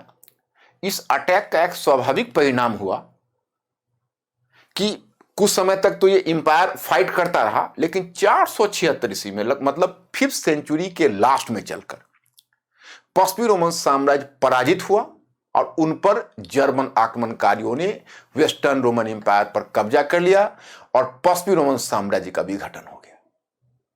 इतिहास में, यूरोप के इतिहास में एक बहुत बड़ी घटना है ये, the decline of western Roman empire. लेकिन ये देख लेना, ये जो पूर्वी रोमन साम्राज्य है 1000 वर्ष आगे तक चलता रहेगा। इसका पतन 1453 में होगा, 1453 में। इसकी चर्चा भी मैं करूंगा। 1453 में जब इसका पतन होगा तो उसे कहोगे कुस्तुनतुनिया का पतन। और कुस्तुनतुनिया का पतन इतनी महत्वपूर्ण घटना होगी कि उसे हम आधुनिक युग के आगमन से जोड़ेंगे। अब देखो, यह भी क्या विडंबना है, जब पश्चिमी रोमन साम्राज्य विघटित हुआ तो यूरोप में मध्य युग आया, और जब पूर्वी रोमन साम्राज्य का पतन हुआ तो यूरोप में आधुनिक युग आ गया। लेकिन वो 1000 वर्षों के बाद घटित होगा। अब मैं मध्यकाल में बताऊंगा। फिलहाल राजनीतिक इतिहास को यहां पर स्थगित कर रहा हूं और मैं मध्यकाल में बताऊंगा। अभी पश्चिमी रोमन साम्राज्य का विघटन हुआ है, लेकिन जब मैं मध्य युग पढ़ाऊंगा तो मैं आपको एक राजनीतिक संरचना पढ़ाऊंगा जिसका नाम होगा सामंतवाद। तो यूरोप में मध्यकाल में जो सामंतवाद का उद्भव हुआ वो पश्चिमी रोमन साम्राज्य के विघटन के पश्चात उद्भव हुआ, और किन कारणों से उद्भव हुआ इसकी चर्चा हम आगे करेंगे। फिलहाल हम प्राचीन विश्व के राजनीतिक इतिहास को यहां रोक रहे। पहले मैं आपको परिचय कराया था, याद करो, डेरियस के साम्राज्य से, फिर परिचय कराया सिकंदर के साम्राज्य से, फिर परिचय कराया डेरियस का साम्राज्य, सिकंदर का साम्राज्य, फिर मैंने परिचय कराया एक और साम्राज्य से, मतलब रोमन साम्राज्य से। हाँ, भारतीय साम्राज्य से भी मैंने आपको परिचय कराया। मैंने आपको परिचय कराया डेरियस का साम्राज्य, सिकंदर का साम्राज्य, मगध साम्राज्य, मौर्य साम्राज्य और रोमन साम्राज्य। लेकिन एक साम्राज्य और भी है जिसकी चर्चा मैंने यहां नहीं की, जरूरत नहीं समझी, चीन का मिंग साम्राज्य। चीन में भी एक साम्राज्य चल रहा है, मिंग साम्राज्य। और एक और भी आप इंडियन हिस्ट्री में जान रहे होंगे, जब मौर्य साम्राज्य का विघटित हुआ था, आप याद करो एंशिएंट हिस्ट्री को, तो भारत में बहुराज्य व्यवस्था कायम हुई थी। जैसे आपने उत्तर में आपने मध्य के करीब में देखा पाटलिपुत्र विदिशा में, तो शुंग का राज्य आपने पढ़ा। शुंग के बाद फिर कर्ण शक्ति स्थापित हुई, यह भी पढ़ा होगा। फिर आपने यह भी पढ़ा होगा दक्षिण भारत में कि सातवाहन राज्य अस्तित्व में आया, उड़ीसा के कलिंग में खारवेल का राज्य आया, और सुदूर दक्षिण में जिसे आप संगम राज्य के नाम से जानते हो, चोल, चेर और पांड्य राज्य आया। आपने एंशिएंट हिस्ट्री में देखा होगा। लेकिन उत्तर में आपने उत्तर पश्चिम से उसी समय विदेशी आक्रमणकारियों की एक पूरी फौज देखी होगी, जिसमें इंडो ग्रीक राज्य स्थापित हुआ, शक और पार्थियन राज्य स्थापित हुआ, और सबसे बाद में कुषाण आए। इन कुषाणों के द्वारा एक बड़े विशाल साम्राज्य की स्थापना हुई है। कुषाणों के द्वारा आपने कनिष्क का नाम सुना होगा, जिसने महायान बौद्ध पंथ का भी प्रसार किया था। तो कनिष्क के अंतर्गत एक बड़ा साम्राज्य था। उस साम्राज्य में मध्य एशिया का पार्ट शामिल था, ईरान का एक भाग शामिल था, अफगानिस्तान लगभग पूरा शामिल था, आज वर्तमान पाकिस्तान का क्षेत्र शामिल है, और उत्तर भारत में बनारस तक का भूभाग वो शामिल था उस साम्राज्य में। वो भी एक तरह का ग्लोबल एम्पायर था। तो मैं आपको बताऊं कि मौर्य साम्राज्य के बाद फिर कुषाण साम्राज्य आया था, जिसने भारत के भी एक भाग पर कब्जा किया हुआ था। तो मैं आर्थिक क्षेत्र में बताऊंगा। आपने एक रेशम मार्ग का नाम सुना होगा, सिल्क रूट, और यह सिल्क रूट बहुत चर्चा में है, विशेषकर इसलिए कि चीन के द्वारा जो BRI प्रोग्राम शुरू किया गया है, बेल्ट एंड रोड इनिशिएटिव, वह फिर रेशम मार्ग को पुनर्जीवित करने की बात है। हालांकि कोविड-19 में तो थोड़ा वो योजना अभी तत्काल खटाई में पड़ी हुई है, लेकिन बड़े जोर से योजना शुरू हुई है, और उम्मीद है कि चीन उसे पूरा कर सकता है अगर कोई बहुत बड़ा क्राइसिस ना आए उसकी अर्थव्यवस्था में। तो ये रेशम मार्ग का जो कॉन्सेप्ट है, वो रेशम मार्ग का कॉन्सेप्ट मध्य एशिया से, यानी मध्य एशिया में चीन से शुरू होता है, यहां तक नहीं आता है, रोमन साम्राज्य तक आता है, और मध्य एशिया में शुरू होता है चीन से, और वो मध्य एशिया से बढ़ते हुए जाएगा। क्योंकि उसमें कुषाणों का भी कब्जा था उस रेशम मार्ग पर, इसलिए भारत को उस व्यापार का लाभ भी रेशम मार्ग का मिला था, जो मैं इकोनॉमी वाले में बताऊंगा। वो जाकर सीधा चीन को रोमन साम्राज्य से जोड़ेगा और पूर्वी वस्तुओं की आपूर्ति उसी के माध्यम से होगी। तो अब इसी के आलोक में आप इसको देखें, जो मैं आपको आगे इकोनॉमी वाले में, तो राजनीति वाला तो मैंने बता दिया, प्राचीन अर्थव्यवस्था पर आप नजर डालिए। तो प्राचीन अर्थव्यवस्था में आप जैसे आप पढ़ते जाएंगे, देखिए मैं आपको बताता हूं, आपको बिल्कुल वन बाय, जैसे प्राचीन विश्व यहां से शुरू होगा, आपको राजनीतिक इतिहास मिलेगा। राजनीतिक इतिहास चल रहा है, पहले वो आपको नौपाषाण काल से शुरू होगा, और नौपाषाण काल से शुरू होकर लौह युग और डेरियस प्रथम का साम्राज्य, ये साम्राज्य से आपका परिचय होगा। फिर आप आ जाओगे प्राचीन अर्थव्यवस्था पर। तो मैंने पहले साम्राज्य आपको बताया और प्राचीन अर्थव्यवस्था पर आते हैं। देखो यहां पर मैंने सूचना दी है कि बड़े साम्राज्यों के अधीन व्यापार फलता फूलता रहा, व्यापक संसाधनों के संग्रह के संचालन संभव था, क्योंकि राज्य की तुलना में साम्राज्य का खर्च कहीं अधिक होता है। मतलब यहां पर आपको सूचना दी जा रही थी कि प्राचीन काल में जो बड़े बड़े साम्राज्य थे, उन साम्राज्य को खड़ा होने के लिए एक मजबूत आर्थिक आधार होना आवश्यक था। क्योंकि आप समझ सकते हो कि अगर आप हाथी पालते हो तो हाथी के चारे की व्यवस्था तो करनी पड़ती है। तो उसी प्रकार से बड़े साम्राज्य के पास बड़ी सेना, बड़ी नौकरशाही, बड़ा खर्च। तो अधिकतर देखोगे कि इस प्रकार के साम्राज्य फले फूले इसलिए इन्होंने बड़े व्यापारिक मार्गों पर नियंत्रण स्थापित करके रखा। तो बड़े व्यापारिक मार्गों पर नियंत्रण स्थापित करके रखा, इसलिए फलते फूलते रहे। लेकिन चलिए, ये अधिक समय तक फले फूले नहीं, क्योंकि वन बाय वन सबका पतन हुआ। डेरियस के साम्राज्य का भी पतन हुआ, उसने भी बड़े व्यापारिक मार्गों पर कब्जा किया हुआ था, जिससे व्यापार का लाभ उसे मिल रहा था। फिर उसका जब पतन कुछ आंतरिक कारणों से हुआ, तो फिर सिकंदर के साम्राज्य ने महत्वपूर्ण व्यापारिक मार्गों पर कब्जा किया और उसका भी पतन हुआ। इधर भारत में देखते हो, मुगल साम्राज्य के बाद जो मौर्य साम्राज्य आया, तो मौर्य साम्राज्य यानी भारत में स्थापित साम्राज्य और पश्चिम एशिया में स्थापित साम्राज्य या पूर्वी यूरोप में स्थापित साम्राज्य, इन दोनों के बीच हमेशा प्रतिस्पर्धा इस बात के लिए होती रहती है कि महत्वपूर्ण व्यापारिक मार्गों पर हमारा कब्जा हो, महत्वपूर्ण व्यापारिक मार्गों पर। तो इसीलिए इन साम्राज्यों के बीच आपस में टकराहट होती रहती है। ओके, तो इसी क्रम में तुम देखोगे कि इसी प्रकार की टकराहट मौर्यों और सेल्यूकस के बीच भी हुआ था।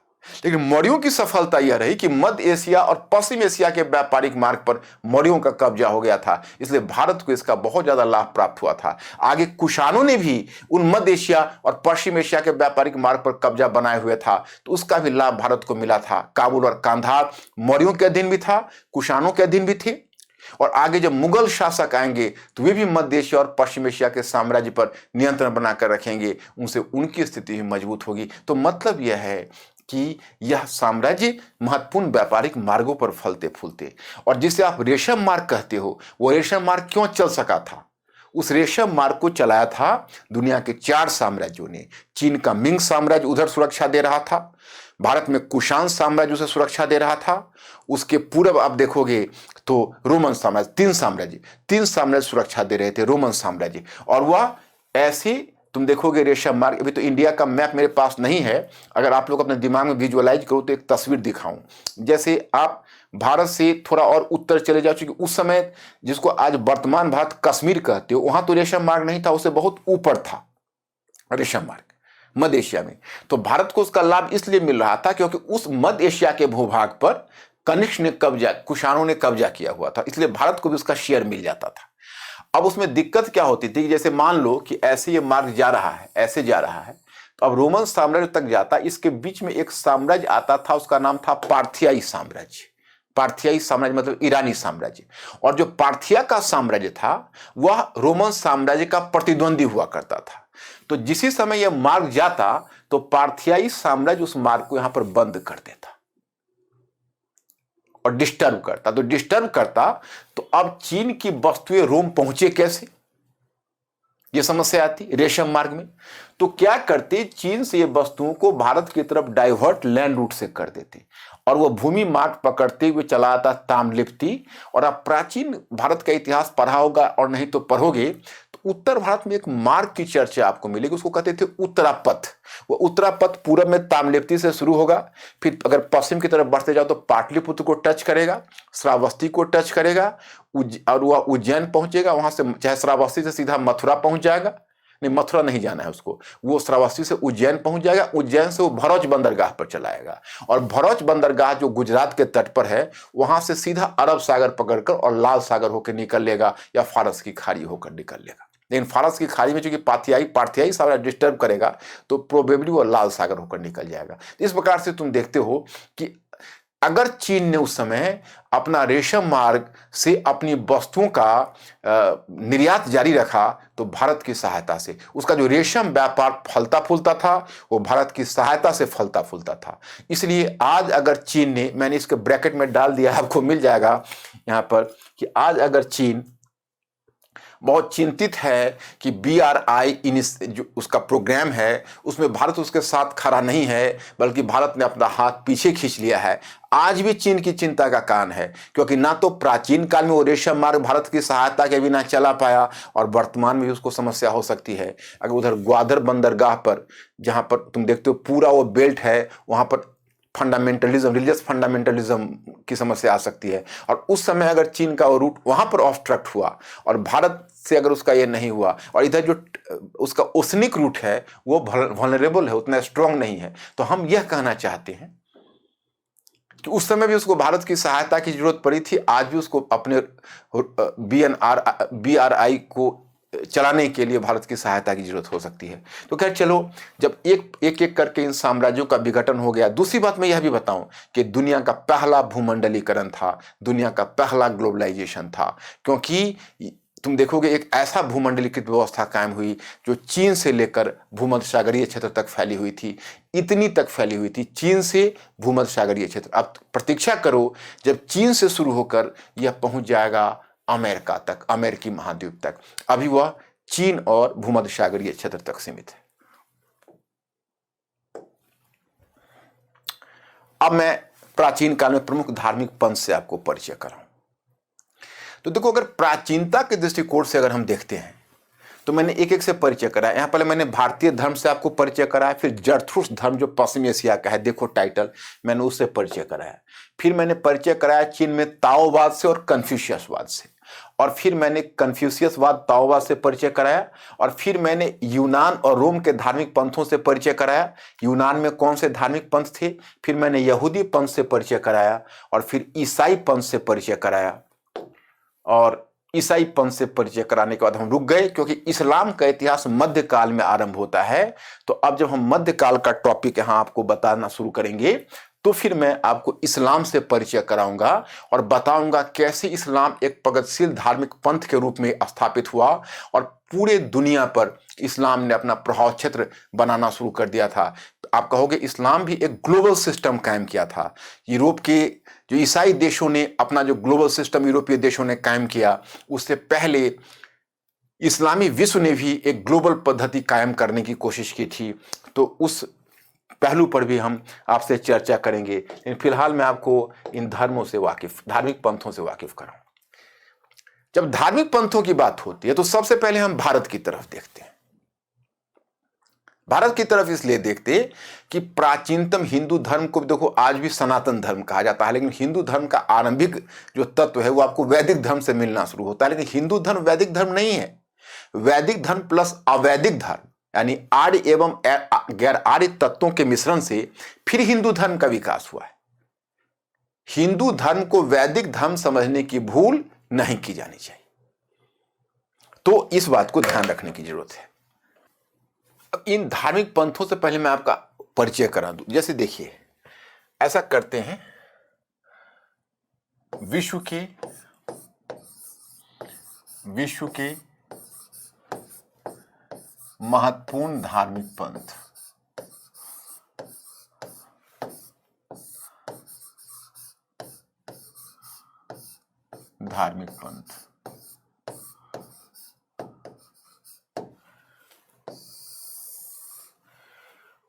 इसमें सबसे पहले भारतीय पंथ,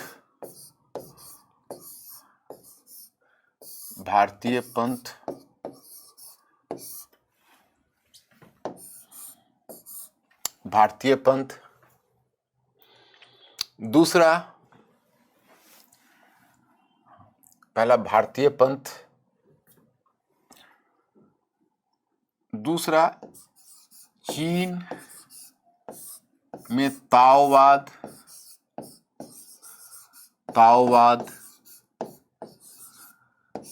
वहां का एक चिंतक है लाओ त्से, उसको बताते हैं ताओवाद का प्रवर्तक, ताओवाद और कन्फ्यूशियसवाद। ताओवाद है और कन्फ्यूशियसवाद। फिर आपका आता है, यानी कन्फ्यूशियस बाद में कन्फ्यूशियस पंथ। फिर इसके बाद आपका आता है पश्चिम एशिया में, यानी ईरान में ज़रथुस्त्र।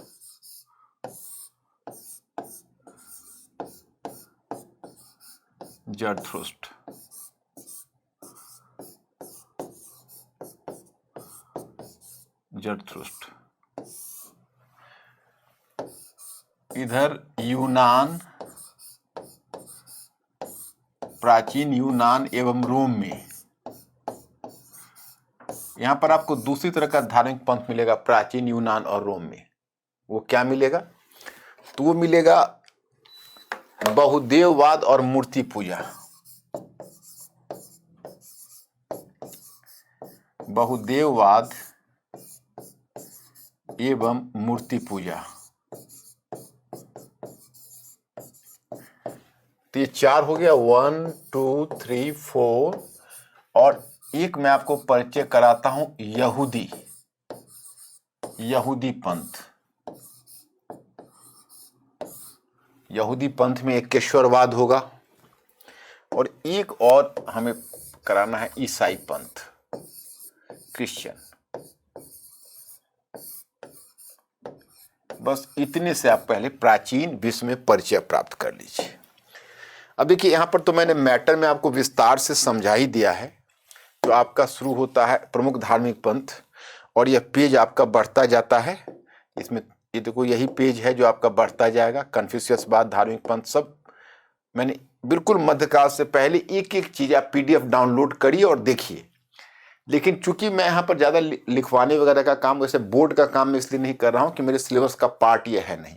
बस आपका परिचय हो जाए, यही मेरे लिए बहुत बड़ी चीज़ है। और यात्रा भी लंबी है, तो मैं थोड़ा थोड़ा परिचय कराकर आपको आधुनिक विश्व तक लाऊंगा, और फिर 18वीं सदी के प्रबोधन पर जाऊंगा, जहाँ हमारा पाठ्यक्रम है। तो मैं पहले आपको बता रहा था कि अब भारतीय पंथ में, तो भारतीय पंथ वैसे भी सनातन कहा जाता है। तो वैदिक धर्म तो सबसे प्राचीन है। लगभग 1500 ईसा पूर्व से वैदिक धर्म का इतिहास शुरू होता है। 6ठी सदी ईसा पूर्व में कई धार्मिक पंथ आ चुके थे।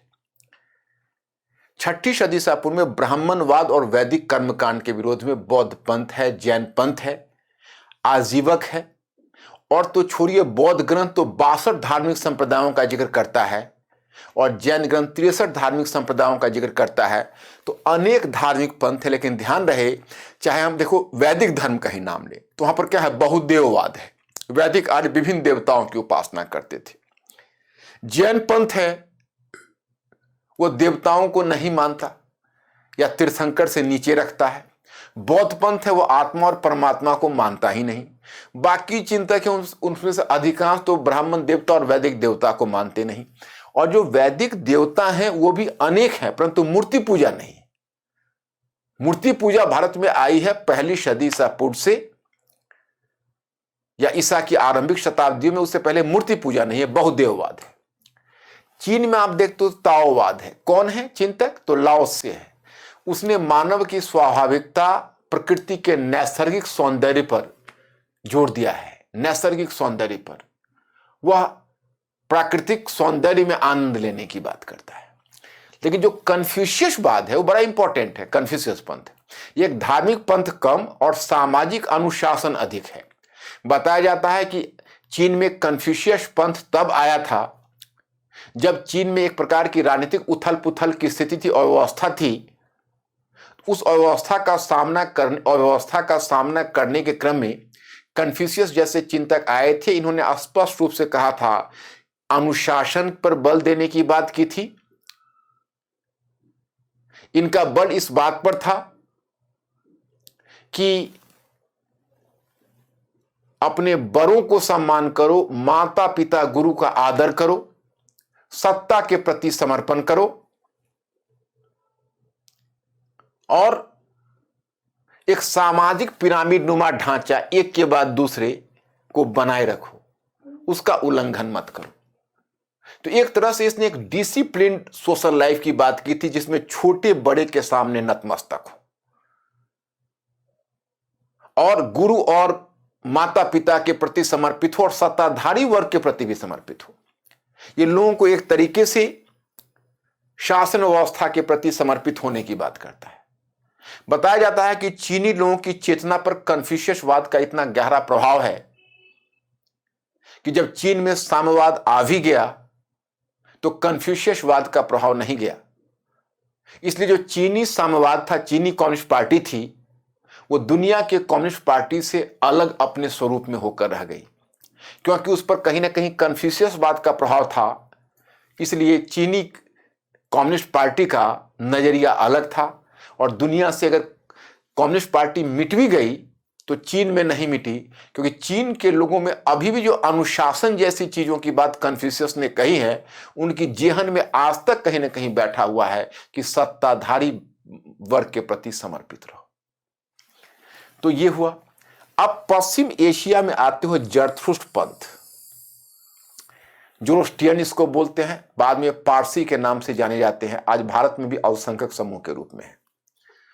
जरथुस्ट्र एक धार्मिक चिंतक थे जिन्हें 6ठी सदी ईसा पूर्व में उनको भी बुद्ध और महावीर के समकक्ष माना जाता है, समकालीन माना जाता है।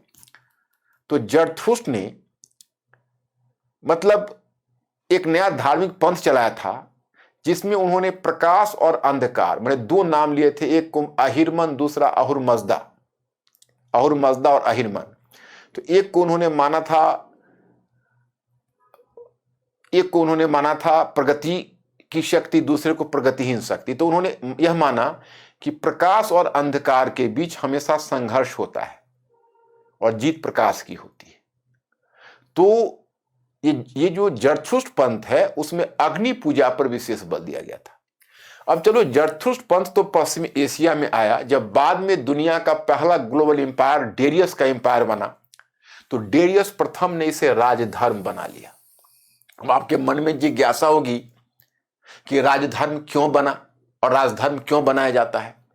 तो अगर कोई शासक या साम्राज्य एक राजधर्म चुनता है, भारत में अशोक महान ने बौद्ध पंथ चुना था, या आगे सुनोगे तो रोमन सम्राट था कॉन्स्टेंटाइन, उसने ईसाई पंथ को राजधर्म के रूप में स्वीकार किया था। तो ये सब चीजें हैं, उसे स्वीकृति मिली। तो ये ऐसा इसलिए होता है क्योंकि साम्राज्य बहुत विशाल होता है, उसमें अलग अलग सांस्कृतिक, नस्लीय, क्षेत्रीय समूह के लोग होते हैं। वो अपने स्वरूप में बड़ा बहुलवादी और विविधता मूलक होता है। तो उन बहुलवादी तत्वों को जोड़े रखने के लिए, जो विविधता मूलक तत्व हैं, इन तत्वों को जोड़े रखने के लिए एक सीमेंटिंग फोर्स की जरूरत होती है। और वो सीमेंटिंग फोर्स की भूमिका कौन निभाता है? वो धर्म निभाता है। इसलिए जरथुस्ट्र पंथ को उन्होंने इसलिए इसका अपने ग्लोबल एम्पायर के तहत सीमेंटिंग फोर्स के रूप में इस्तेमाल किया था डेरियस प्रथम ने। अब आते हैं यूनान और रोम में। तो यूनानी, प्राचीन यूनान में जाओगे तो वहां भी वैदिक धर्म की तरह बहुदेववाद था। प्राचीन यूनान में वैदिक धर्म की तरह बहुदेववाद था। जैसे यहां पर वैदिक धर्म में क्या देखते हो कि पृथ्वी देवी, सूर्य देवता, हवा देवता, वायु देवता, जल देवता, अग्नि देवता, मतलब कण कण में हर जगह एक देवता है। यूनान में भी तुम देखोगे, हम लोग जब पढ़ते थे इंग्लिश लिटरेचर के पोएम में, तो वो जो फरो कहते हैं, जो हल चलाते थे, तो उसके जो खेत में, जिसको आप सीता बोलते हो संस्कृत में, तो उसका जो हल रेखा बनती थी उसमें भी एक देवी बैठी हुई थी। जो बीज छींटते थे उसमें भी देवता थे। तो मैंने हर जगह वैदिक धर्म की तरह हर जगह उन्होंने देवता की परिकल्पना की। परंतु वैदिक धार्मिक पंथ से यूनानी धर्म में अंतर क्या है? अंतर है कि वैदिक धार्मिक पंथ में मूर्ति पूजा नहीं थी। चाहे उन्होंने जिस देवता की भी परिकल्पना की अमूर्त रूप में की, उसको कोई मूर्त रूप में परिकल्पना नहीं की। वह सहचर थे, सहयोगी थे। पुरंदर के बारे में परिकल्पना थी कि उन्होंने आर्यों की सेना का नेतृत्व करते हैं, लेकिन फिर भी उनकी कोई मूर्ति नहीं बनती थी, उन्हें कोई मूर्त रूप नहीं दिया गया था। परंतु प्राचीन यूनान में उन देवताओं की मूर्तियां बनती थी। और चूंकि यूनान के लोग, आप जानते हो, व्यायाम करते थे, तो उनके शरीर में मांसपेशियां बड़ी मजबूत मांसपेशियां और बड़ी सुडौल शरीर होता था, बिल्कुल ही सुडौल मांसपेशियां होती थी। तो उनका चित्रण जब मूर्ति बनाते थे तो वैसे ही एक बेहतर मांसपेशियों वाले और बलिष्ठ शरीर की मूर्तियां बनाते थे देवता के नाम पर। अपोलो देवता यूनानी देवता थे, जो कुषाण साम्राज्य के अंतर्गत यूनानी देवताओं की भी मूर्तियां बनती थी। और जब रोम में आते हो तो रोमन ने यूनानियों के उसी धार्मिक पंथ को लगभग अपना लिया है। वहां भी बहुदेववाद है और मूर्ति पूजा है रोम में। लेकिन रोम में एक और भी चीजों की इजाफा हो गया कि रोमन शासक अपनी भी मूर्तियां बनवाते थे, रोमन शासक, और उसे भी स्थापित करके उसकी पूजा करवाते थे। तो यूनान और रोम के धार्मिक पंथ को तुम कह सकते हो पेगन। यूनानी पंथ उसको पेगन पंथ कहा जाता था, माने क्रिश्चियन लोग उसको पेगन कहते थे, क्योंकि वहां पर बहुदेववाद था, मूर्ति पूजा थी। तो रोमन लोग भी अपनी मूर्तियों की पूजा कराते थे। ईसा मसीह या यहूदियों से जो उनकी तकरार हुई है इसी मुद्दे पर हुई है, क्योंकि ना तो यहूदी पंथ में मूर्ति पूजा है, ना ही ईसाई पंथ में मूर्ति पूजा है। तो जब इन्होंने अपनी मूर्तियों की पूजा करवाई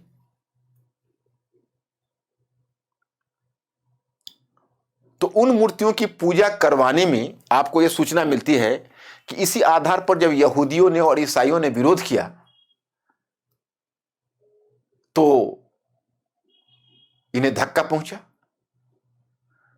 और इन्होंने उनका प्रताड़ना, उत्पीड़ित करना शुरू कर दिया। ईसा मसीह ने विरोध नहीं किया। ईसा मसीह अधिकतर मूर्ति पूजा को पसंद नहीं करते थे, जनसामान्य के बीच रहते थे। तो रोमन सम्राट यहूदियों से भी डरे हुए थे और ईसाइयों से भी शुरू में डरे हुए थे, कहीं ऐसा ना हो। क्योंकि देखो, आप लोगों ने ईसा मसीह को क्रूसिफिकेशन की घटना के बारे में सुना होगा, शूली पर चढ़ने या चढ़ाने की घटना के बारे में सुना होगा, तो आपका मन में जिज्ञासा होगी कि भाई वो एक संत थे, कौन ऐसा था क्रूर व्यक्ति, कौन ऐसा सिरफिरा व्यक्ति था जिसने ईसा मसीह जैसे एक संत को, जिसने अपना गृह त्यागा हुआ था, किसी से वैर भाव उनके मन में नहीं है, और उनको इस तरह से, मतलब उनकी इस तरह से क्रूर हत्या करना या इस तरह से दंड देना, आखिर ये कौन लोग थे? यही रोमन सम्राट थे, और ये रोमन गवर्नर था पिलाटियस मिलेट, उसने ऐसा किया था। और ऐसा क्यों किया था? तो कहीं ना कहीं ईसा मसीह से उन्हें डर था। तो मैं आगे चर्चा करूंगा। अब देखो, अब इसके बाद जब तुम यहूदी पंथ पर आते हो तो यहूदी के बारे में कहा जाता है कि पहले वो मेसोपोटामियाई क्षेत्र में बसे हुए थे और उनके जो गुरु थे, पैगंबर थे, उस गुरु या पैगंबर का नाम था अब्राहम।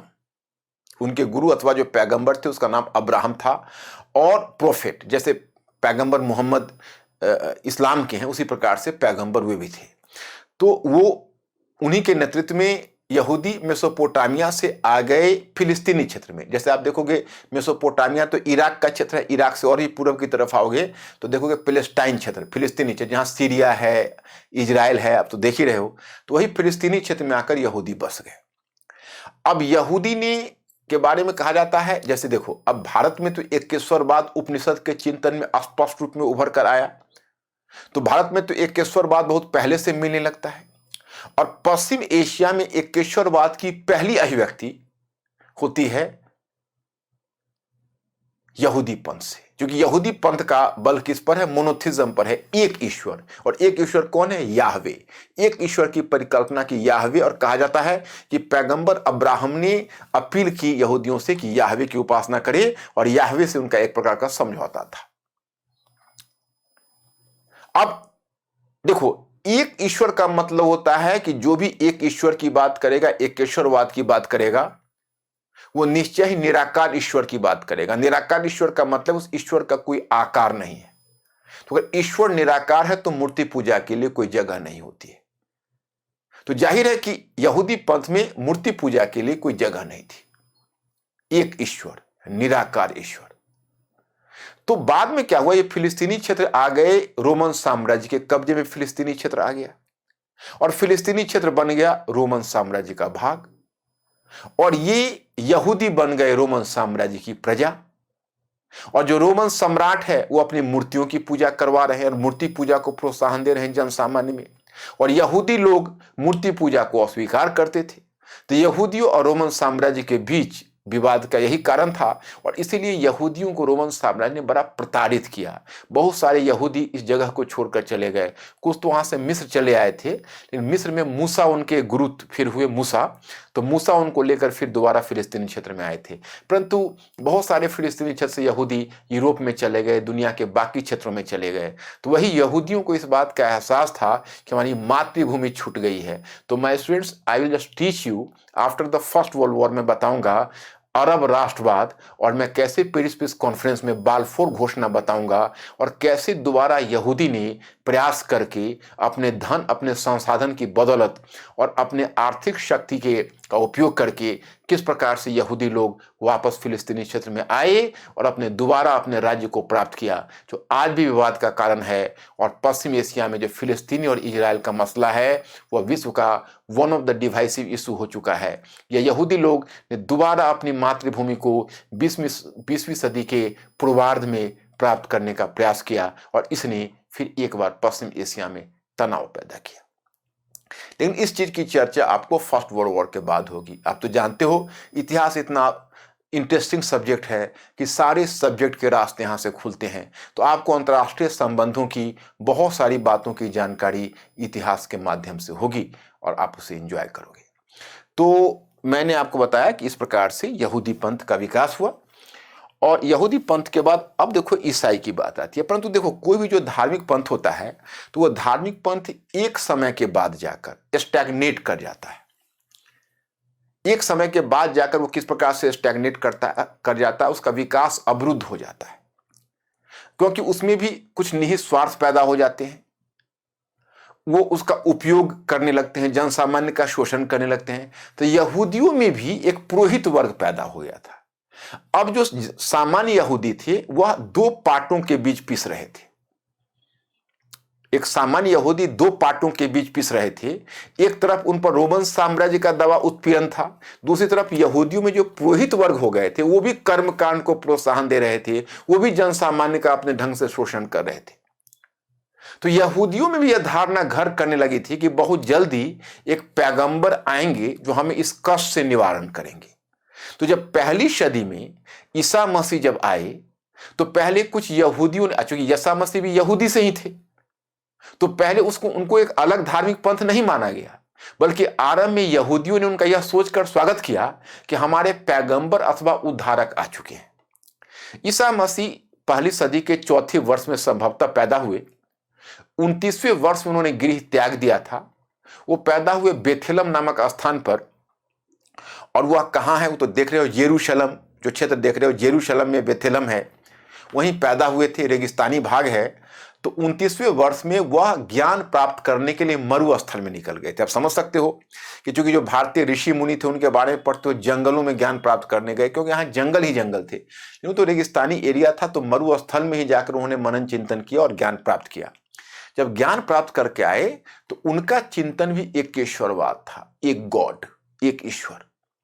अब एक ईश्वर की बात उन्होंने भी की जो रोमन साम्राज्य को फिट नहीं बैठ रहा था, क्योंकि रोमन साम्राज्य तो बहुदेववाद और मूर्ति पूजा, राजा की मूर्ति भी की पूजा करवाता।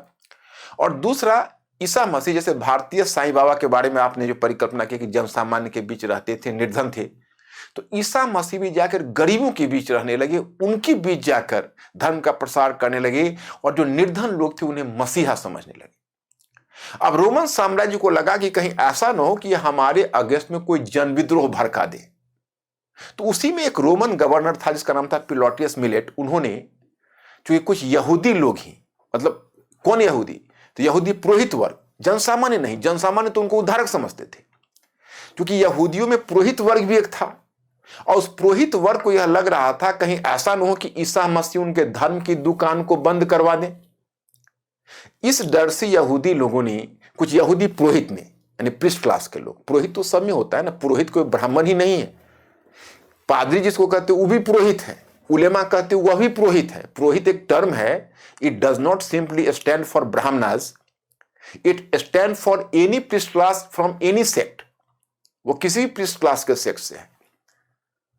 तो ऐसे ही जो यहूदी थे, वो यहूदी पुरोहित वर्ग उनको पकड़कर और रोमन गवर्नर के पास ले गए। रोमन गवर्नर निर्ममता पूर्वक उन्हें शूली पर चढ़ा दिया।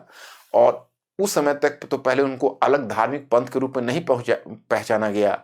इस घटना के कुछ समय के बाद ईसाई धार्मिक पंथ को ईसा मसीह के नाम पर एक पृथक धार्मिक पंथ माना गया। जैसे ईसा मसीह को एक रोमन गवर्नर पिलोटियस मिलेट ने फांसी पर चढ़ाया, यानी सूली पर चढ़ाई थी, उसी प्रकार से एक ईसाई संत थे पीटर, उसको रोमन सम्राट नीरो ने मृत्यु दंड दे दिया था।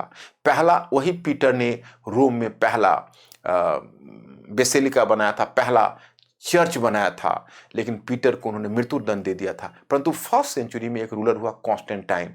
आगे चलकर कॉन्स्टेंटाइन ने ईसाई धर्म को स्वीकार किया और फिर ईसाई धर्म रोमन साम्राज्य का भी राज्य धर्म बन गया, लेकिन काफी जद्दोजहद और संघर्ष के बाद। इसलिए यहाँ पर दो बातें मैं कहना चाहूंगा।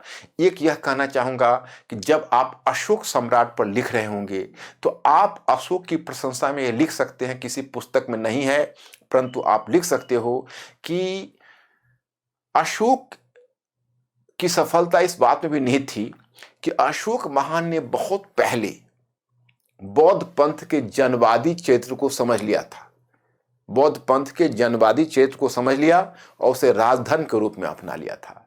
लेकिन रोमन सम्राट बहुत समय तक ईसाई धर्म के पॉपुलर कैरेक्टर को, लोकप्रिय स्वरूप को नहीं समझ पाए और उन्होंने ईसा मसीह को और बाकी संतों को प्रताड़ित किया। वह दर्शाता है कि अशोक की दृष्टि कहीं अधिक दूरदर्शी थी। और दूसरी बात मैं यह कहना चाहूंगा कि आपको यह पता नहीं होगा कि आप जैसे इस्लाम धर्म कहते हो, तो इस्लाम धर्म को भी उसी अब्राहमी परंपरा का ही भाग माना जाता है। जैसे पहला पैगंबर अब्राहम को माना जाता है, जिसने यहूदी पंथ का प्रवर्तक हुए, और दूसरा पैगंबर माना गया ईसा मसीह को, क्योंकि सभी तो एकेश्वरवाद में, यहूदी पंथ भी एकेश्वरवाद में विश्वास करता है, ईसाई पंथ भी एकेश्वरवाद में विश्वास करता है, और इस्लाम पंथ भी एकेश्वरवाद में विश्वास करता है। तो दूसरा पैगंबर हुए ईसा मसीह और तीसरे पैगंबर आगे हुए प्रॉफिट, यानी तीसरे पैगंबर हुए मोहम्मद।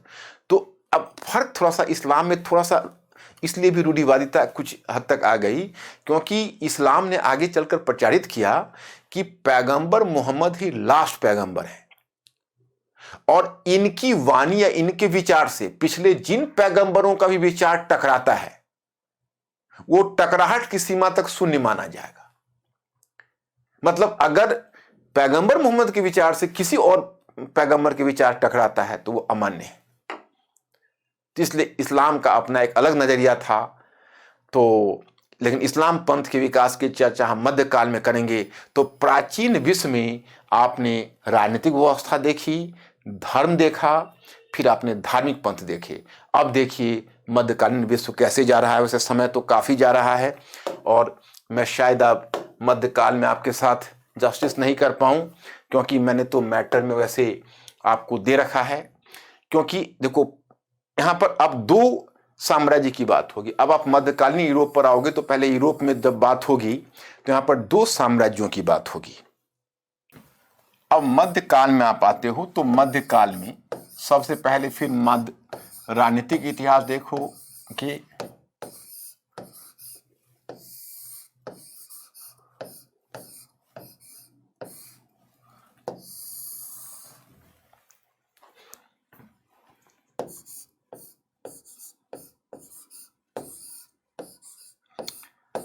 राजनीतिक इतिहास। तो राजनीतिक इतिहास में मैं इसमें आपको दो साम्राज्यों से परिचय कराऊंगा, दो साम्राज्य से। एक हुआ पूर्वी रोमन साम्राज्य अथवा बिजेंटियन साम्राज्य। पूर्वी रोमन साम्राज्य, पूर्वी रोमन साम्राज्य अथवा सॉरी मध्यकालीन भारत में धोखे से लिख दिया, मध्यकालीन विश्व, मध्यकालीन विश्व। पूर्वी रोमन साम्राज्य, पूर्वी रोमन साम्राज्य, पूर्वी रोमन साम्राज्य एवं अथवा बीजेंटियन साम्राज्य। यहां दो नाम आपको मिलेंगे। अगर आप बीजेंटियन भी समझो तो आप उसका मतलब यही लगा लेना, बीजेंटियन साम्राज्य। और दूसरा नाम आता है, ये पूर्वी रोमन साम्राज्य अथवा बीजेंटियन साम्राज्य, और दूसरा नाम आता है वो है पवित्र रोमन साम्राज्य।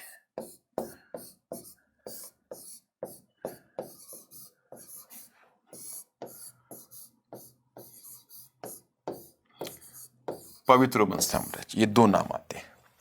अब देखिए मैं आपको परिचय कराऊंगा।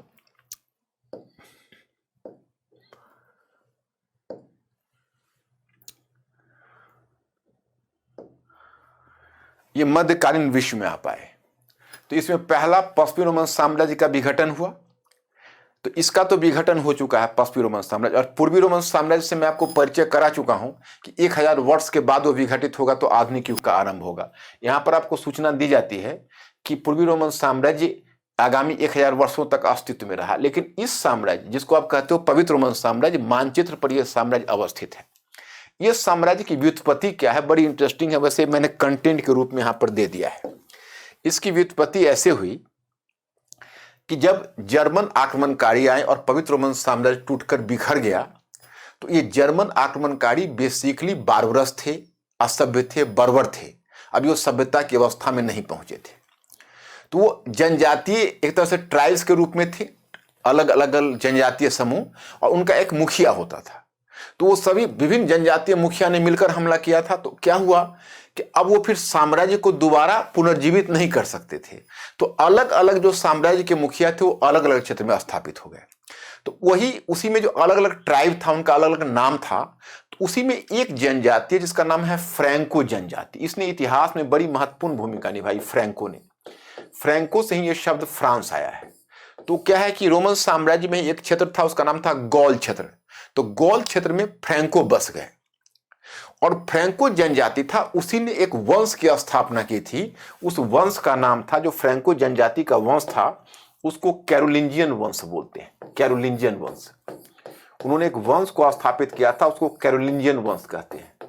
अब इस वंश का संस्थापक तो वैसे माना जाता है चार्ल्स मार्टिन था। वो चार्ल्स मार्टिन इतिहास में क्यों जाना जाता, मैं आगे आपको इस्लामी शक्ति के बारे में बताऊंगा, शायद आज ना बता पाऊं। क्योंकि जब इस्लाम का उद्भव हुआ तो ईसाई विश्व और इस्लामी विश्व के बीच एक लंबा संघर्ष हुआ था, जो क्रूसेड्स के नाम से भी जाना गया। परंतु क्रूसेड्स तो बाद में आया है 1095 में, 1095 में क्रूसेड्स या धर्म युद्ध शुरू हुआ है। परंतु क्रूसेड से पहले भी जब इस्लाम की शक्ति आगे बढ़ रही थी तो यूरोप में रोकने का काम किया था। उसमें एक युद्ध हुआ था, टूर्स का युद्ध, द बैटल ऑफ टूर्स। उसमें चार्ल्स मार्टिन ने इस्लामी शक्ति को पराजित किया था।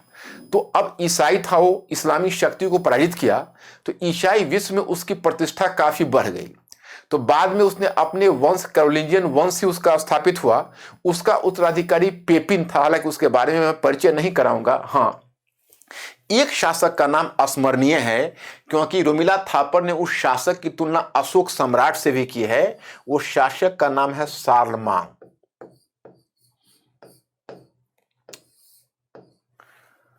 वो शासक का नाम है शार्लमांग। ये शार्लमांग एक ऐसा शासक है जिसने एक विशाल साम्राज्य स्थापित किया था। देखो यही है साम्राज्य शार्लमांग का। यहां तक ये येलो पार्ट जितना आपको दिख रहा है वो उत्तरी यूरोप से दक्षिणी यूरोप तक फैला हुआ है। अब इतना बड़ा साम्राज्य था। उधर अभी मैंने आपको ने मध्यकाल में एक और भी संस्था से मैं आपको परिचय कराऊंगा, वो है चर्च व्यवस्था, सर्वव्यापी चर्च व्यवस्था। अभी तो मैंने ईसा मसीह और ईसा मसीह के साथ कहीं ना कहीं ईसाई पंथ के उद्भव के बारे में बताया है, लेकिन आगे चलकर मैं आपको एक और संस्था से परिचय कराऊंगा। वो संस्था है सर्वव्यापी चर्च व्यवस्था, यूनिवर्सल चर्च सिस्टम। तो उसी का जो मुखिया होगा वह रोम, इटली में एक जगह है रोम, तो रोम का पोप है। तो रोम का पोप है, उसको जब शार्लमांग की शक्ति और प्रतिष्ठा बढ़ रही थी तो रोम के पोप को शार्लमांग की सहायता की जरूरत हुई। तो रोम के पोप ने अपने हाथ से राजमुकुट लेकर शार्लमांग के सिर पर जाकर रख दिया और घोषित किया कि आप पवित्र रोमन सम्राट हैं। उसी समय से शार्लमांग का साम्राज्य को पवित्र रोमन साम्राज्य के नाम से जाना जाने लगा। तो यह इतिहास में पवित्र रोमन साम्राज्य। अब ध्यान रहेगा आपको, आगे मैं कहूंगा कैरोलिंजियन वंश इस साम्राज्य का संस्थापक था और इस साम्राज्य का आगे इस साम्राज्य का सम्राट बनेगा हैसवर वंश का शासक। कैसे बनेगा, क्या बनेगा, आप आगे देखेंगे और यह भी इतिहास में महत्वपूर्ण भूमिका निभाएगा। तो यह आपको राजनीतिक क्षेत्र में यह है। अब आगे मैं आपको पवित्र रोमन साम्राज्य के बारे में तो बता ही दिया है।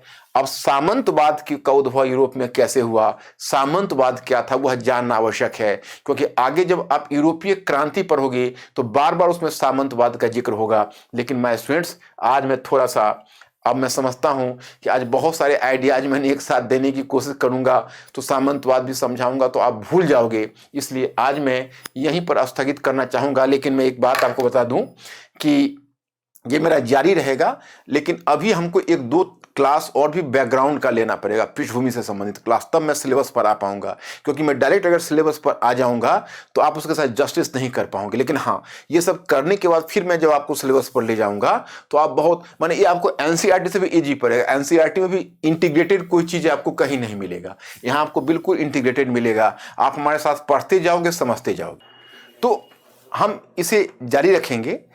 एक दो क्लास में तो मुझे बैकग्राउंड का और लेना ही पड़ेगा। हाँ, एक बात मैं आपको कहना चाहता, I am sorry and I am seeking pardon for that.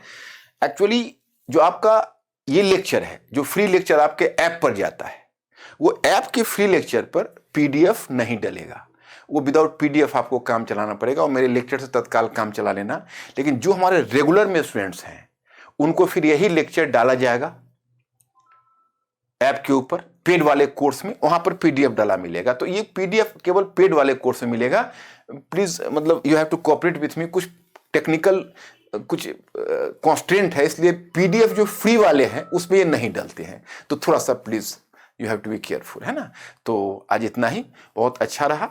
हम कम से कम आपको देख तो नहीं पा रहे परंतु कम्युनिकेशन कर पाए। इन दो क्लास के आधार पर मैंने ये बताने की कोशिश की है कि हमें एक ब्रॉड आइडिया लेकर चलना है। और अगर हम ब्रॉड आइडिया लेकर चलते हैं तो चाहे वो यूपीएससी हो, स्टेट सर्विसेज हो, कहीं भी हम मार नहीं खाएंगे और किसी भी टाइप से क्वेश्चन होगा हम उसका आंसर कर सकेंगे। क्वेश्चन आंसर तो आपको मुझे बताने का अवसर नहीं मिला, मैंने कल एक उदाहरण के तौर पर बताया था, लेकिन आगे अगर हमसे जुड़ाव होगा तो हम आपको बहुत कुछ बता पाएंगे। Thank you very much.